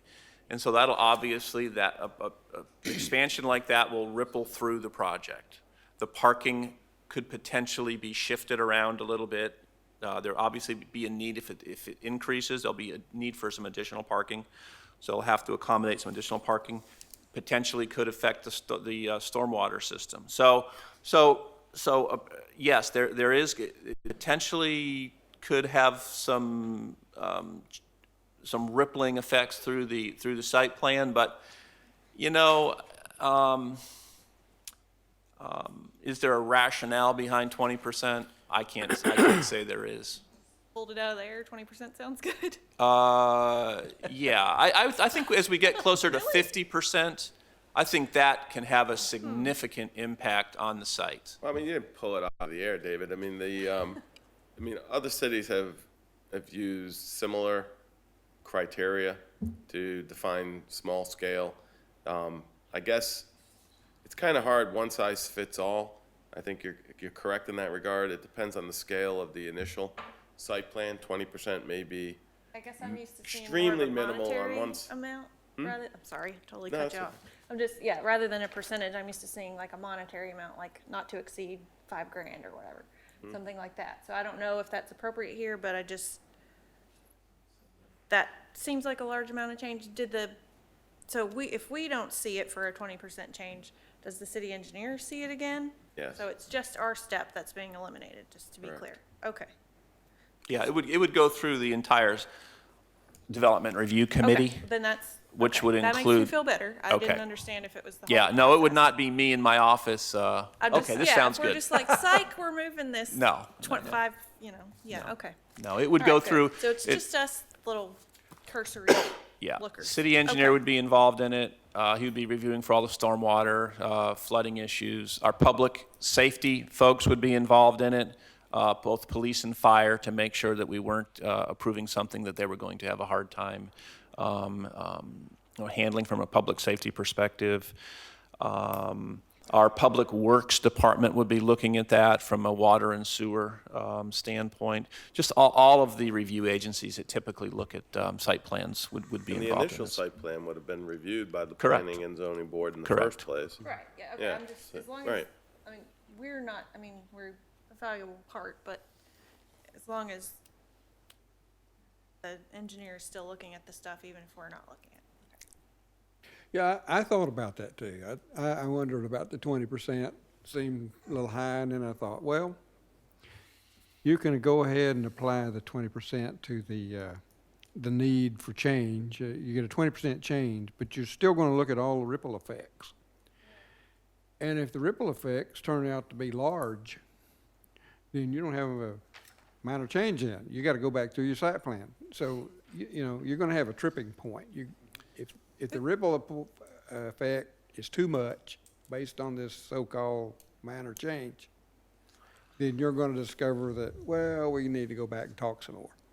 Yeah, all of the 13 criteria are also going to be applied towards these minor changes too. Right. So if these ripples become too big, then it's not going to be processed through this proposed minor amendment process. Yeah. Who would calculate the 20%? Who would calculate that? Well, it would be a staff function. And it would be very straightforward. I mean, it's going to be, you can see right here, if it's 20% of the, well, let's just read that one more time. Structural or impervious surface area or residential density. Yeah. So it's a, The engineers say I've reviewed this, and I say, so if it's, I'm just leaning on the engineer heavily, because that's, seems to. Well, the engineer has to be part of it. That, no doubt about it. They've got to render an Just want to make opinion sure it's in the not end. ambiguous stuff that's not really going to be enforced. Oh, it'll be enforced. I promise you that. Okay. Because, you know, and I'm always, as a staff person, I'm always hesitant to take on responsibility. This is not something I'm looking for, because this is putting more responsibility on the staff, and that's not always a good situation. There's a reason why we have boards such as this, and so it's going to be, it'll be enforced. Structural or impervious surface area or residential density. 1, 2, 3. Yep. That's all you're talking about, 20% of either one of those three. So then, you know where you're at, and then you apply all the rest of the criteria, and see if there's a ripple effect that is a deal breaker. Yeah, it holds together. And you've based your 20% on some research to other municipalities. This is the one that works for us. I know other municipalities have a similar percentage threshold. Yeah. You know, whether it remains to be seen whether it works well for Cape Canaveral, but I suspect if But it you gotta gets start. adopted, mechanically it can be applied rather easily. You got to start somewhere, so you got to drive this around a little bit to see if it needs to be adjusted. Basically, I'm okay with it. After Melissa's good questions, it clarified some things for me. Any other questions, comments, or concerns from the board? Let's go on to a motion then. I would move that we recommend approval of ordinance number 20-2019 to the city council. I'll second it. All in favor? Aye. Aye. Opposed? None? Motion passed. We move on to what is listed here as agenda item number 8. Somebody help me here. Is that the same agenda item as agenda item number 5? Do you have the amended? No, yeah, I sent everybody The amended agenda? There was a mistake. I have what you gave me. Okay, we. I had a problem. I didn't see any difference. I didn't see any difference between your amended and the original. The country inn and suites was listed twice. Should be the Radisson master. Right. So we sent out an amended agenda corrected. Okay. So agenda item number 8, we've already dealt with, correct? The previous. Yes, Yeah. yeah. Oh, I'm sorry. Yes. The numbers got changed around because you changed an item. Number 8. Right. But what is printed here is agenda item number 8. Yeah. Well, but what is printed here is agenda item number 8. We've already discussed. Okay. Oh, okay. So the new, can I read that? Yeah, I'm sorry. So we move on to the new agenda item number 8, which is consideration recommendation of site plan approval for Radisson Master Plan located at 8701 Astronaut Boulevard. MIA Design Build is the applicant. Dave, would you like to carry us Yes, forward on Mr. that? Chairman, thank you. As always, we'll start with a few aerials, a few photos, excuse me. The piece of property that we're discussing should look familiar to the board. This did go through the city site plan approval process, I believe in late 2017. But the parcel is designated here in red. This is just a different view of this. This is looking, I'll say, more from the north, looking towards the south. You can see the beach wave in the foreground here, as well as the Radisson towards the upper part of the screen. This is the more of a graphic of the approved site plan, and I've added a few red ovals to point out the proposed changes. And let's just cover those quickly. The first one is here. The approved site plan shows the dumpster in this location. The approved site plan shows this area as surface parking. And we'll discuss each of these a little bit more here shortly. The approved site plan, God, this thing is hard to work sometimes, is this drive entrance is going to be shifted about, I'm going to say 10 feet to the west from the approved site plan. And currently, and then there's some revisions to the entrance here off of Astronaut as well. Okay, this is what's proposed. You can see the dumpster has disappeared from this location, and it's now here. There's also a generator right here, which is not on the first approved, which is not on the currently approved site plan. There are some revisions, proposed revisions to the stormwater master plan as well, which are being proposed here. As I said, this entrance was shifted to the west, I'm going to say roughly 10 feet. Is that 10 feet correct? Yeah, that's okay. And then now you can see here that there is a right-only entrance off of Astronaut. Now, and those are all changes from the approved site plan. And what I've done is just to help kind of visualize this. You can see here that the current dumpster location is shown in red. Proposed is the bluish triangle further, rectangle to the south, and then the proposed generator location.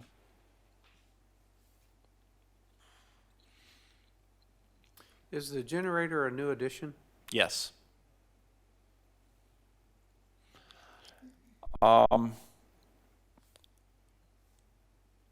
This is the approximate location here of the proposed new right-in only.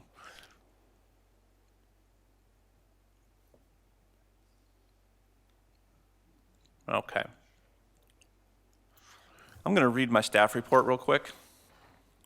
Mr. Chairman, again, this request is for an amendment to the approved site plan for the Cape Canaveral Radisson Master Site Plan, which was approved in December of 2017.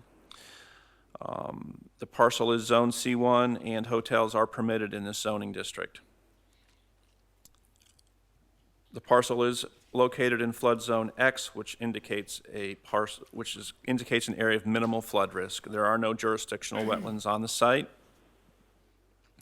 The impervious area allowed in the overlay is 80%. The project as amended is roughly 72.5%.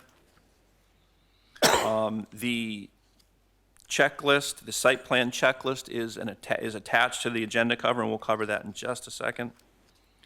Down a little bit further, in the next to last paragraph, due to the nature of the request, the site design guidelines associated with the A1A Economic Opportunity Overlay District will be waived. In addition, public utilities will not be affected by the proposed amendment. And I go through again the 5 proposed revisions to the site plan. 1, move the dumpster from the northwest to the southwest area of the parcel. Also, a generator and associated pad will be located on the same location, at the same location as the new dumpster location. Move the road, which is located to the west of the Spring Hill Suites Hotel, 3, modify the stormwater plan to provide for a vaulted retention area in the southwest corner of the property.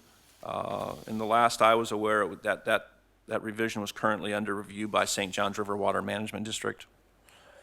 Shift the entryway, which is located immediately west of Zachary's, further to the west, by approximately 10 feet. And number 5, establish a right-in only access point from Astronaut Boulevard. And that, my understanding is that is currently still under review with Florida Department of Transportation. The city engineer on October 3rd, 2019, issued a memo recommending approval of the proposed revisions. Note that final approval will not be granted until all agencies, specifically St. John's and FDOT, have issued appropriate permits. The community development staff is recommending that the Planning and Zoning Board recommend approval to the Community Development Director for the proposed amendment to the approved site plan as depicted in Attachment 5, which is the full-size plans that the board has in front of them. Again, to quickly go through the attachment. Attachment 1 is the aerial. Attachment 2 is the currently approved site plan, which we've already looked at up on the screen. Attachment 3 is the application to include the application packet, the application checklist.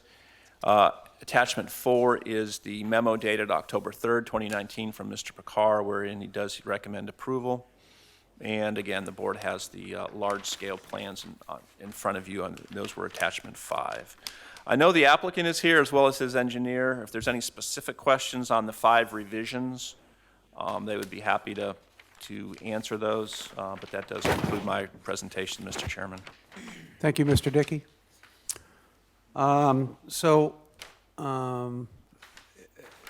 Is there anything that you want to say before the board discusses this, or do you want to wait to see what we've got to say and then address those issues? Okay, all right. Well, then we'll bring it to the board. Fellow board members, are there any questions, comments, or concerns? I don't have any comments, concern after I had paper all over my dining room. It's a lot of attachments. Yeah, yeah. Okay. But I'm good with them. Okay. Hearing none, I guess we don't need you to talk. And we're ready for a motion. I move that we recommend approval to City Council. Second. To Community Development Director. I'm sorry. Recommend approval to the Community Development Director. Community Development. Oh, I'm sorry. I thought this went to council. Okay. Very well. So stated. All in favor? Aye. Aye. Opposed? None. Thank you. All right. One comment, thank you. Just for record, that was 4% on the stormwater modification. It was 4%. Thank you. Okay, thank you. Yeah. Giving you percent. Thank you. The size does matter. Okay. All right. Thanks.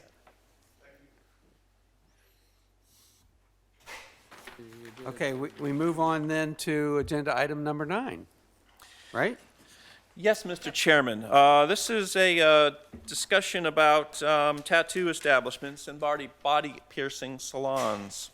And this, Anthony may have a role in this conversation. I don't know, but I'm going to go ahead and make the presentation, and I'm sure there'll be some questions. Please do. At the October 15th, 2019 council meeting, several members in the audience addressed the council regarding the zoning limitations placed on tattoo shops. Currently, the city only allows tattoo shops and body piercing salons in our areas designated M1. Our zoning in M1. And M1 are these areas in purple up here. The extreme north end of the city adjacent to the port. Not very well accessed, kind of out of the hubbub, if you will. I had it somewhere. Wait a minute. Let's see. We're trying to we're on the top of the first page of this agenda item, Lamar. Here it is. Okay. Okay. We found it. It was Okay, down good. the bottom. Go ahead. It was the position of the speakers at the meeting that this restriction limits the viability of their business and represents a possible violation of First Amendment rights, which is, as we know, free speech.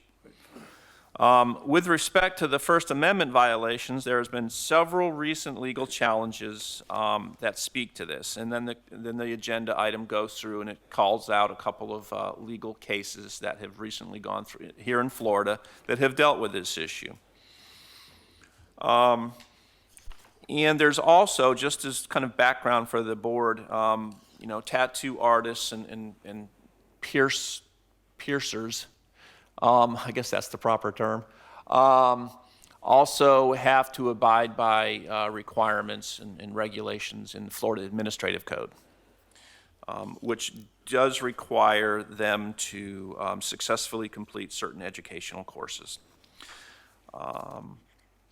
At the bottom of the next to last paragraph, it is recognized that the city can establish reasonable time, place, and manner restrictions on tattoo and piercing establishments. And then there's a couple of legal cases that specifically deal with that. To that end, the proposed ordinance limits tattoo and body piercing establishments to the city's C1 and C2 zoning districts. And again, referencing the map, the C1 and C2 are the red, and then I'll call it mauve or light pink. Those are the C2 districts.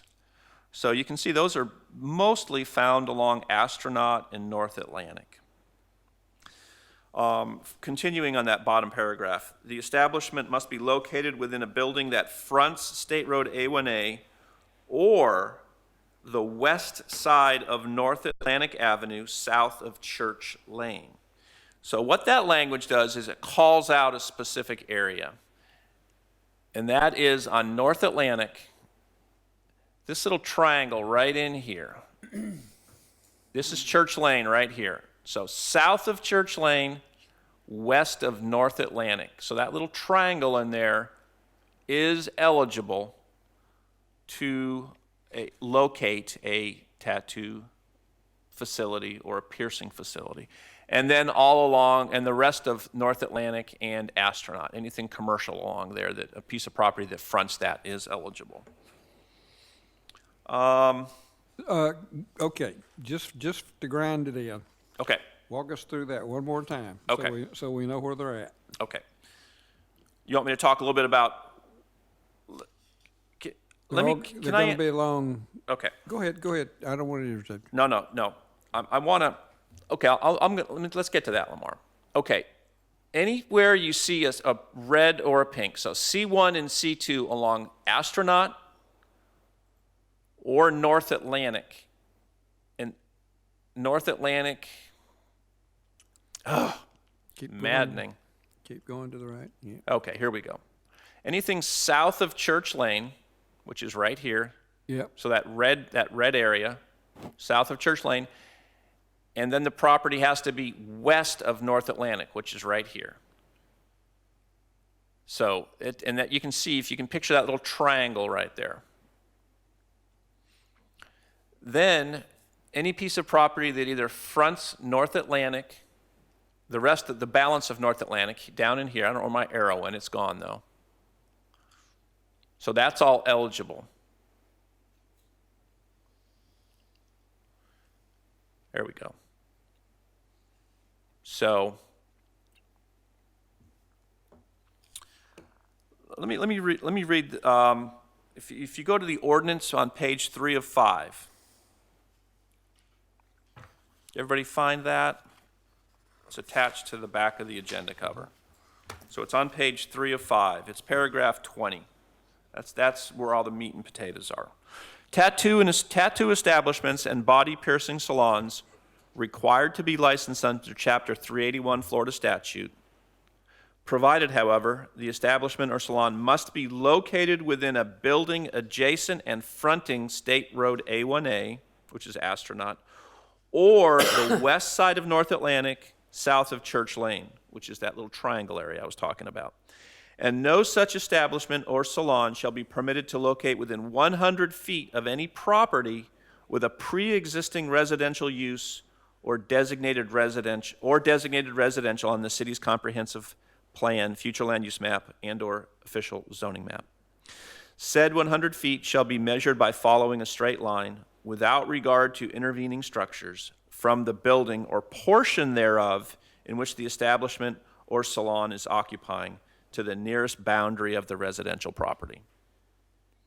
Does that make sense to everybody? So or what is that says is you can't have an establishment north of Church Lane on North Correct. Atlantic. You cannot have an establishment north of Church Lane. That is correct. Can't have anything on the east side. Or it cannot be east, correct. Yep. And the reason we demarcated that is the further you get further north up on North Atlantic, the more residential in character it becomes. And that's why that's was the primary reason we were suggesting that language. The east side of North Atlantic, what's east side? What about west side? West side is south of Church Lane, which is right here. Yep. You can do it west of North Atlantic. Mm-hmm. But over here on the east side of North Atlantic, as you're getting into more of the residential districts, you cannot do it on the east side of North Atlantic. On that block, that block, that block, or So that how about block. north of that? Keep going north. How about Yeah, up there? north of Church Lane, you can't do it on either the east or the west side. So even though you're saying red, you're not taking all red? Correct.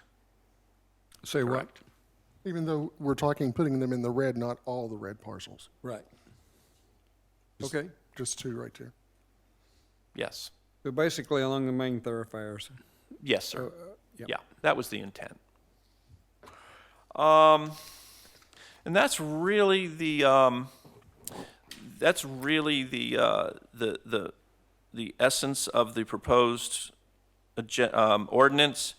You can see on page 4 of 5 that same language that apply in C1 as far as where it can go also applies to any property zone C2. So the same locational criteria apply in C1 and C2. And then down on paragraph 11, you can see where we're removing that language that allows tattoo operations and piercing salons in M1. We're saying that's no longer, that's no longer permitted in M1. It's not appropriate. It doesn't belong there. So if I'm not mistaken, there is a tattoo parlor already on, was it Atlantic? North Atlantic? North Atlantic, yeah. There is a tattoo retail store in that location. And those are the folks who came in and spoke to the council at the October meeting. Do they fall in that geographic area that we're talking about? Yes, they do. That's So, approved? Yeah, they are south of Church Lane on the west side of North Atlantic. Okay. So they would be eligible to have a tattoo establishment. They're currently not tattooing in there. They're just selling tattoo retail stuff, tools and supplies and things like that. But they would be eligible to get one going at that location if this ordinance is approved. Yeah, when we crafted that ordinance some time ago, we were apprehensive that tattoo parlors along our main thoroughfare would not be viewed socially acceptable and wouldn't give the right appearance to the city, so we put them in M1, knowing that sooner or later we would revisit. And if you look around at the shopping mall, everybody's got one. So it's become a acceptable social norm, and okay, times change. We're there. We'll have them in the commercial area, and I don't think the world will end. Also, the legal landscape, at least in the 11th Circuit, which includes Florida, has changed since the council last addressed it. So in 2015, in the Key West case that's cited in the preambles of the ordinance, the 11th Circuit adopted, the First Amendment analysis now that's required when you regulate tattoo and body piercing establishments as a land use. So the burden is on a municipality to demonstrate that if you're going to restrict them to certain areas and not treat them just like a retail commercialist, your general retail commercial, that you have a legitimate government interest in imposing those restrictions. And the law requires not just the government saying that we have a legitimate government interest, but we have to demonstrate through some not empirical, but some adequate data and analysis and evidence to support, a more restrictive location. So, that's the legal reason why this is being presented to you after the city council was given, a request to change the law.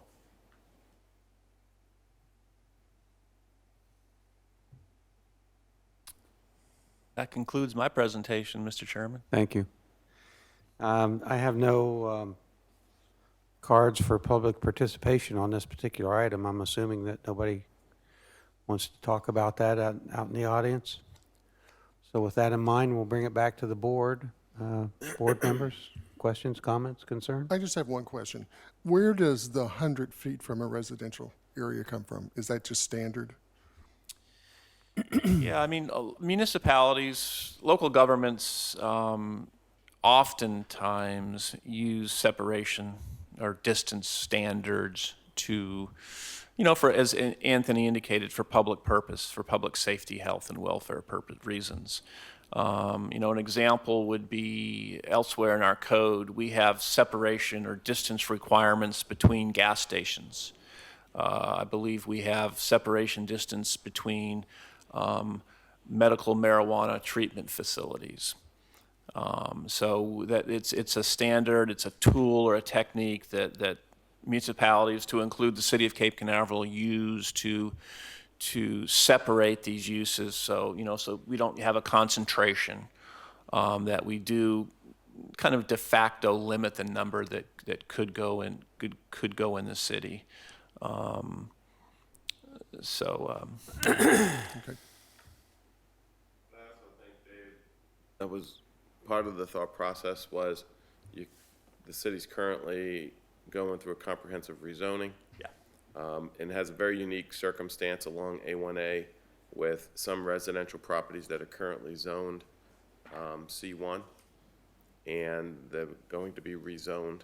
And the 100 feet exists today in the industrial district, but the 100-foot requirement, the way this ordinance is crafted, it's from building to the residential area, not from the parcel itself. So the thought process is to give them more of the visibility and pushing them up along the A1A right-of-way rather than setting them back into the areas where residential encroaches, upon the A1A commercial properties. So 100-foot gives you a little bit of that buffer.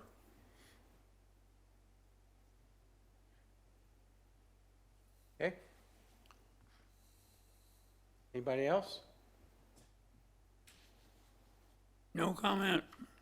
Hearing nothing, I guess we're ready for a motion.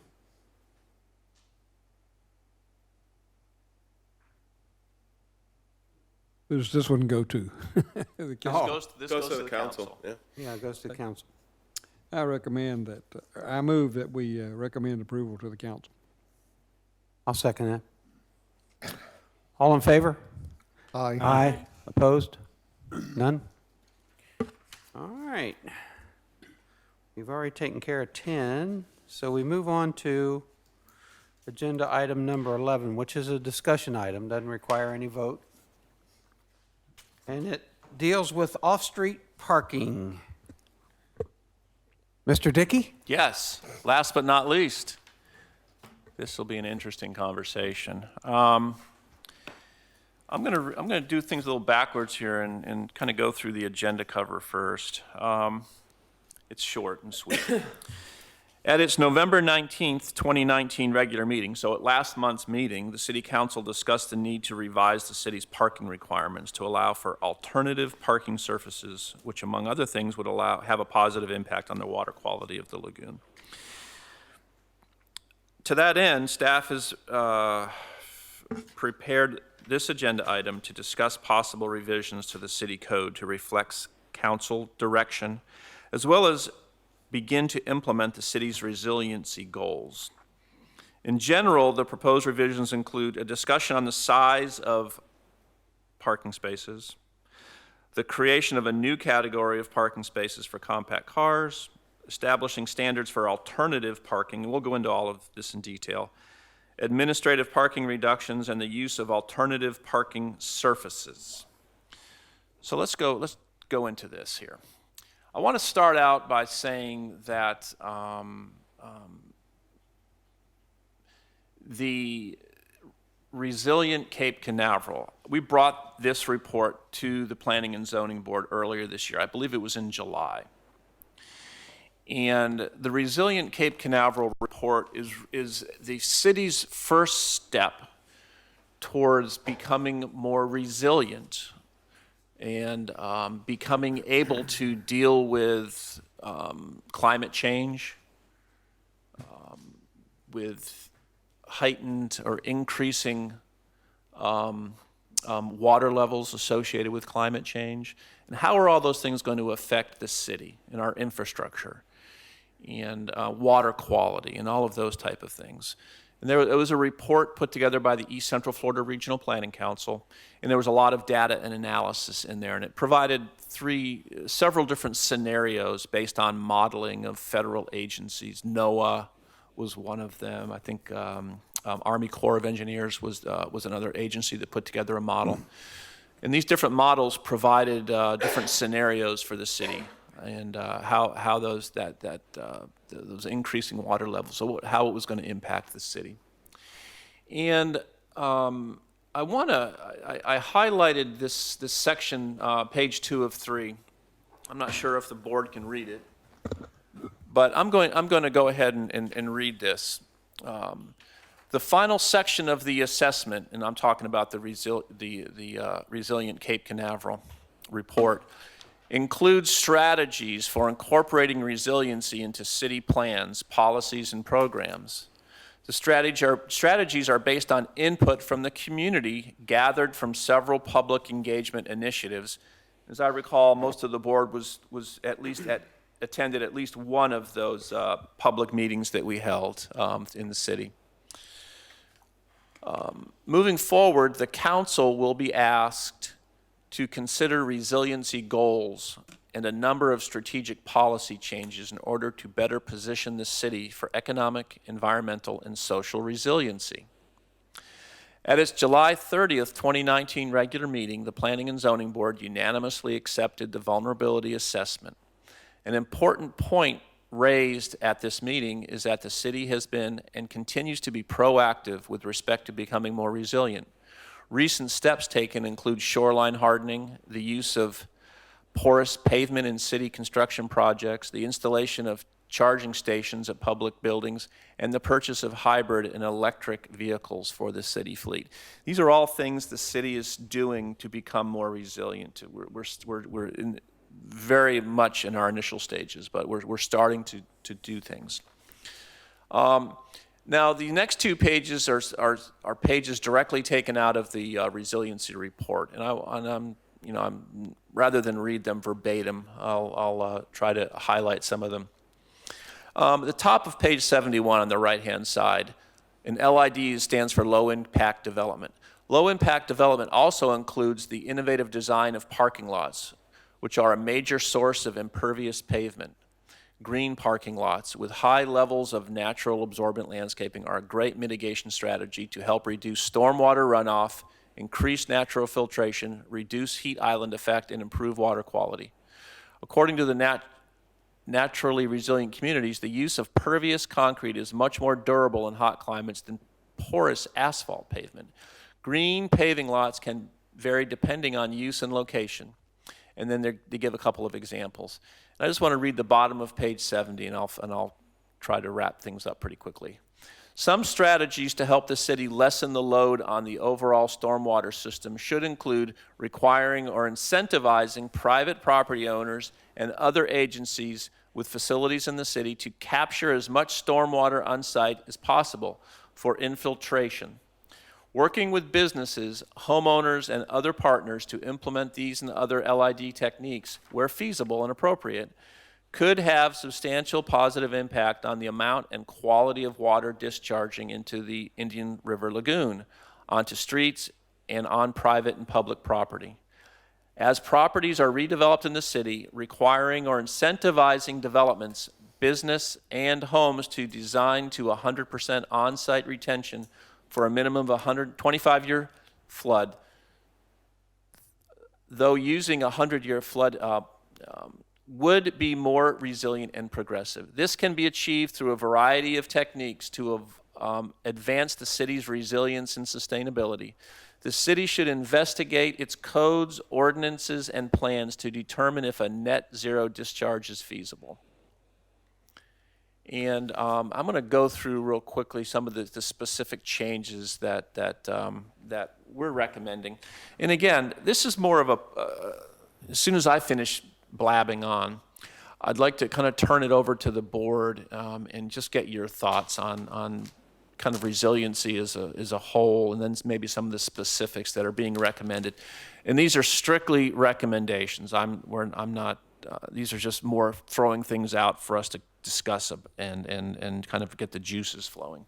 So you can see from this particular page, in paragraph B, we're suggesting that perhaps we start allowing or providing for compact parking spaces. In this case, 30% of the total required parking could be designated for compact, and those compact spaces would be 8 feet by 16 feet. You know, currently our requirement is 10 feet wide by 18 feet in length, 180 square feet. So these compact would be 2 feet less width and 2 feet less in length. Didn't we address that, though, when we were talking about the parking there at where the subway is and that stuff? We did. I'm going to say 2 years ago we had this. We had a very similar discussion about parking space size. Yeah. You know, however, subsequently, we've adopted this policy document, and it's suggesting that the city start considering different ways to deal with its resiliency issues. Okay. And that's what we're here. We're kind of revisiting some of that same discussion. Yeah. Another concept that I would like to throw out and kind of get some discussion going is alternative parking requirements. And in paragraph B, where 2 or more adjacent non-residential uses have distinct and different peak parking usage periods, the city manager may determine a reduction in the required number of parking spaces based on the findings of a parking generation study. Number C, paragraph C, bicycle parking shall be located in a highly visible, active, well-lighted area near a building's principal entrance. Paragraph D, parking areas with more than 20 spaces may substitute up to 5 standard parking spaces or 5% of required automobile parking with motorcycle spaces.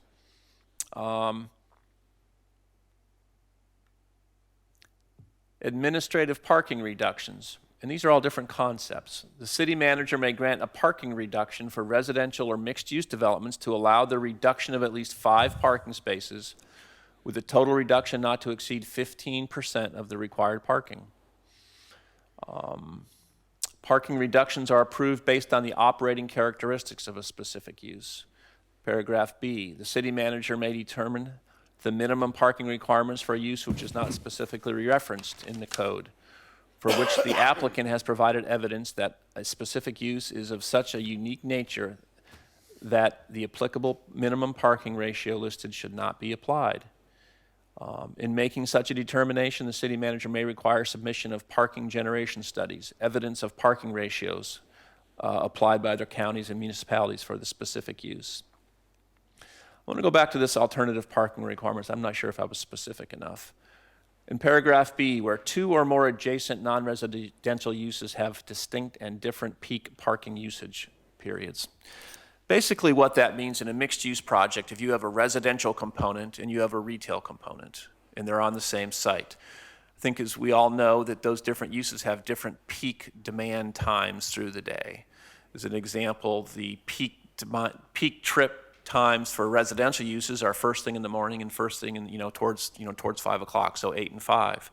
Whereas residential is more, whereas commercial, depending on the commercial, let's say it's a restaurant, is more, the higher peak levels are around lunchtime and dinner time after 5. So as you start mirroring or laying those peak demand times over one another, you can see that there's going to be, there potentially is going to be excess parking available that could be accommodated for the different uses. And those are all spelled out in a traffic study. We did one for the Beach Wave Development Agreement recently because there's a residential component, a retail component, an office component, restaurant components. They all have different peak hour travel times. So that's what this is really talking about here. Off-street parking shall meet the following standards.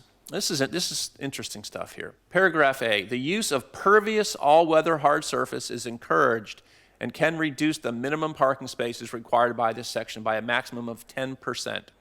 Example, minimum required spaces is 100. Spaces paved with pervious, 10. Reduced total number of required spaces is 90. So basically what this is saying is if you put in pervious parking material, your overall parking requirements are going to go down. You're not going to, if you were required to put 100, you only have to put 90. And if 10 of those are paved with pervious surface. Also in paragraph B, parking spaces provided in excess of 110% of the minimum required shall utilize a pervious hard surface. So if you're required to put in 100 and you're proposing to put in 120 spaces, the first 110 spaces you can put in with a typical impervious material. That those numbers from 110 to 120 you would be required to put in pervious surface. So basically this is saying, hey man, if you're gonna put in a lot more parking than you need, you are going to be required to use pervious material. So it's right now we don't have anything like that in our code. You can pretty much do whatever you want with respect to when I say anything you want, you have to you're not required to put in any pervious. You can put in impervious and you're good. Is it less expensive to put in impervious parking than it is pervious? Yes. Significantly? Not significantly. Okay. So you buy a concrete now to make a parking lot, and it's impervious, and it costs X dollars per ton or yard, I guess. And you want to use impervious, you can buy pervious concrete.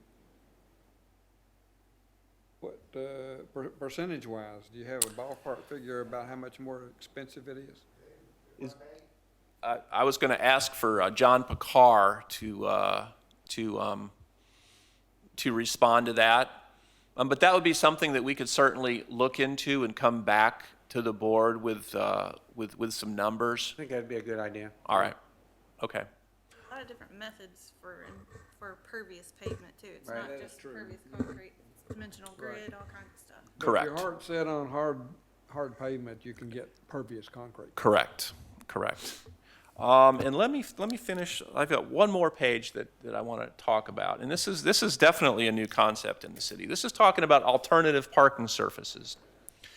Gravel parking would be allowed under this language as long as it met A through H, and that would be the number of parking spaces is 8 or less, or the use generates less than 40 trips per day, or the parking spaces are designated for employee parking only. And then it talks a little bit about some more detail. Gravel has to be a specific size. Gravel parking spaces must be, have the appropriate subgrade and drainage approved by the city engineer. Gravel parking shall be designated and constructed such that siltation does not enter adjacent properties or public right-of-way. A concrete apron must be installed from the edge of pavement to the property line. All drive aisles shall be concrete. The area surrounding the gravel lot shall have a minimum 6-inch band of concrete. That's to keep the gravel contained, and any required handicap parking spaces shall be paved. So this is allowing smaller operations, like let's say a law office goes in and purchases a residence and they want to convert it to a small office. It's not going to generate a lot of traffic. It's going to have very few employees, less than 8. If they so desire, they could meet their off-street parking requirements with a gravel parking lot. It allows for infiltration, so the stormwater is going to go right through it. So you're not going to have, you're going to have pre-treatment. Stormwater is going to be treated on the property right then and there. The cost is going to be a lot less. And you can see from the proposed conditions that, one of the things we don't want is gravel getting tracked all over the city streets. And that would be dealt with, or hopefully be dealt with through some of the conditions. We want to have a concrete driveway. We want this stuff to be contained, kind of ribboned, concrete ribbon around it to keep it from moving out and off the site. So anyways, it's just let me see what else I have here. You talked about temporary parking lots. Yes, that is on this page. Pervious parking services, including gravel, turf, or other similar surface, may be permitted with the city engineer in the following circumstances. A, uses with intermittent parking such as churches or similar establishments. So as we all know, a lot of churches, high traffic on Sunday, maybe 1 or 2 days a week, depending on the church. Parking space, and B, parking spaces and vehicle driving surfaces for parking areas which are designed as temporary, overflow, or storage lots. And we define those in subparagraph 1. A temporary parking lot is any property located within any zoning district which allows parking lots that provide interim parking until permanent parking for a use is provided on the site. 2, overflow parking shall mean an area of land that is either a part of a development site or not more than 660 feet distant, and provides in excess of 110% of the minimum number of parking spaces required. So truly overflow. Storage lots are used to park vehicles that are not moved on a daily basis.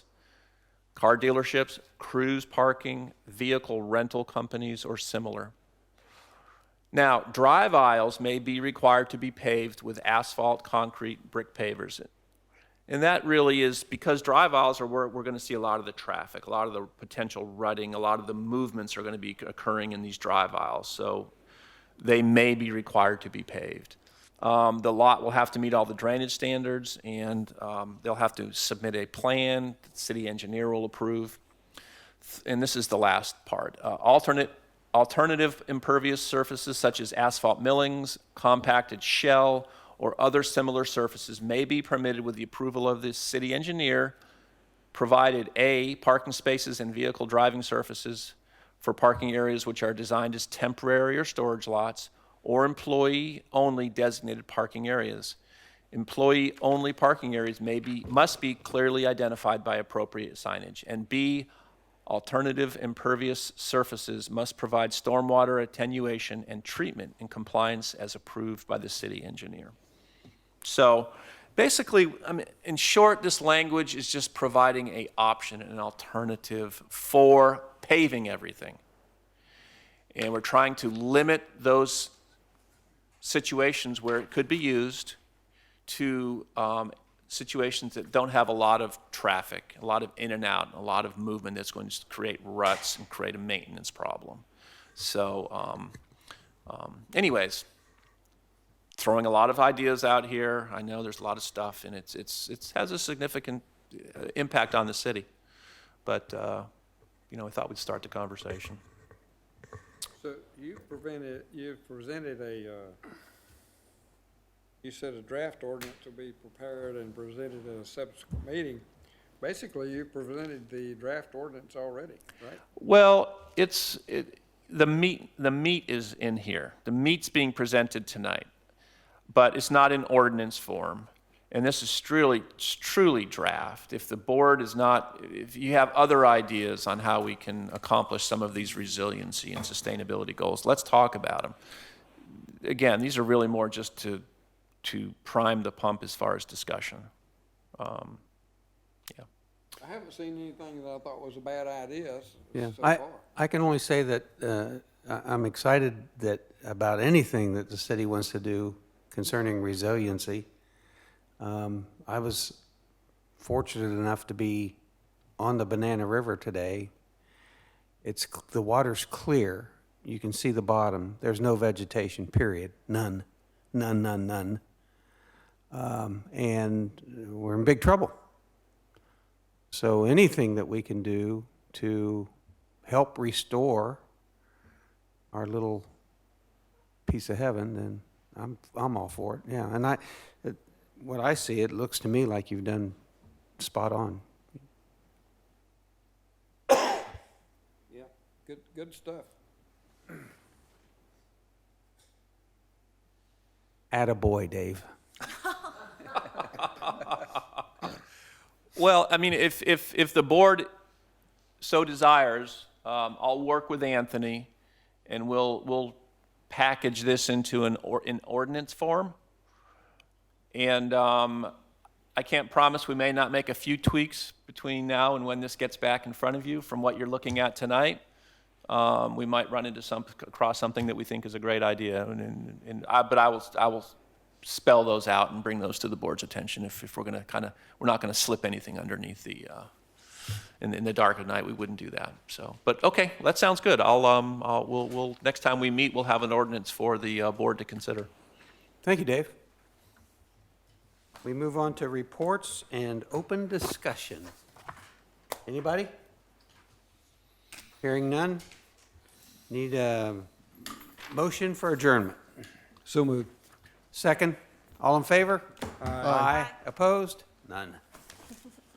Thank you. Thank you.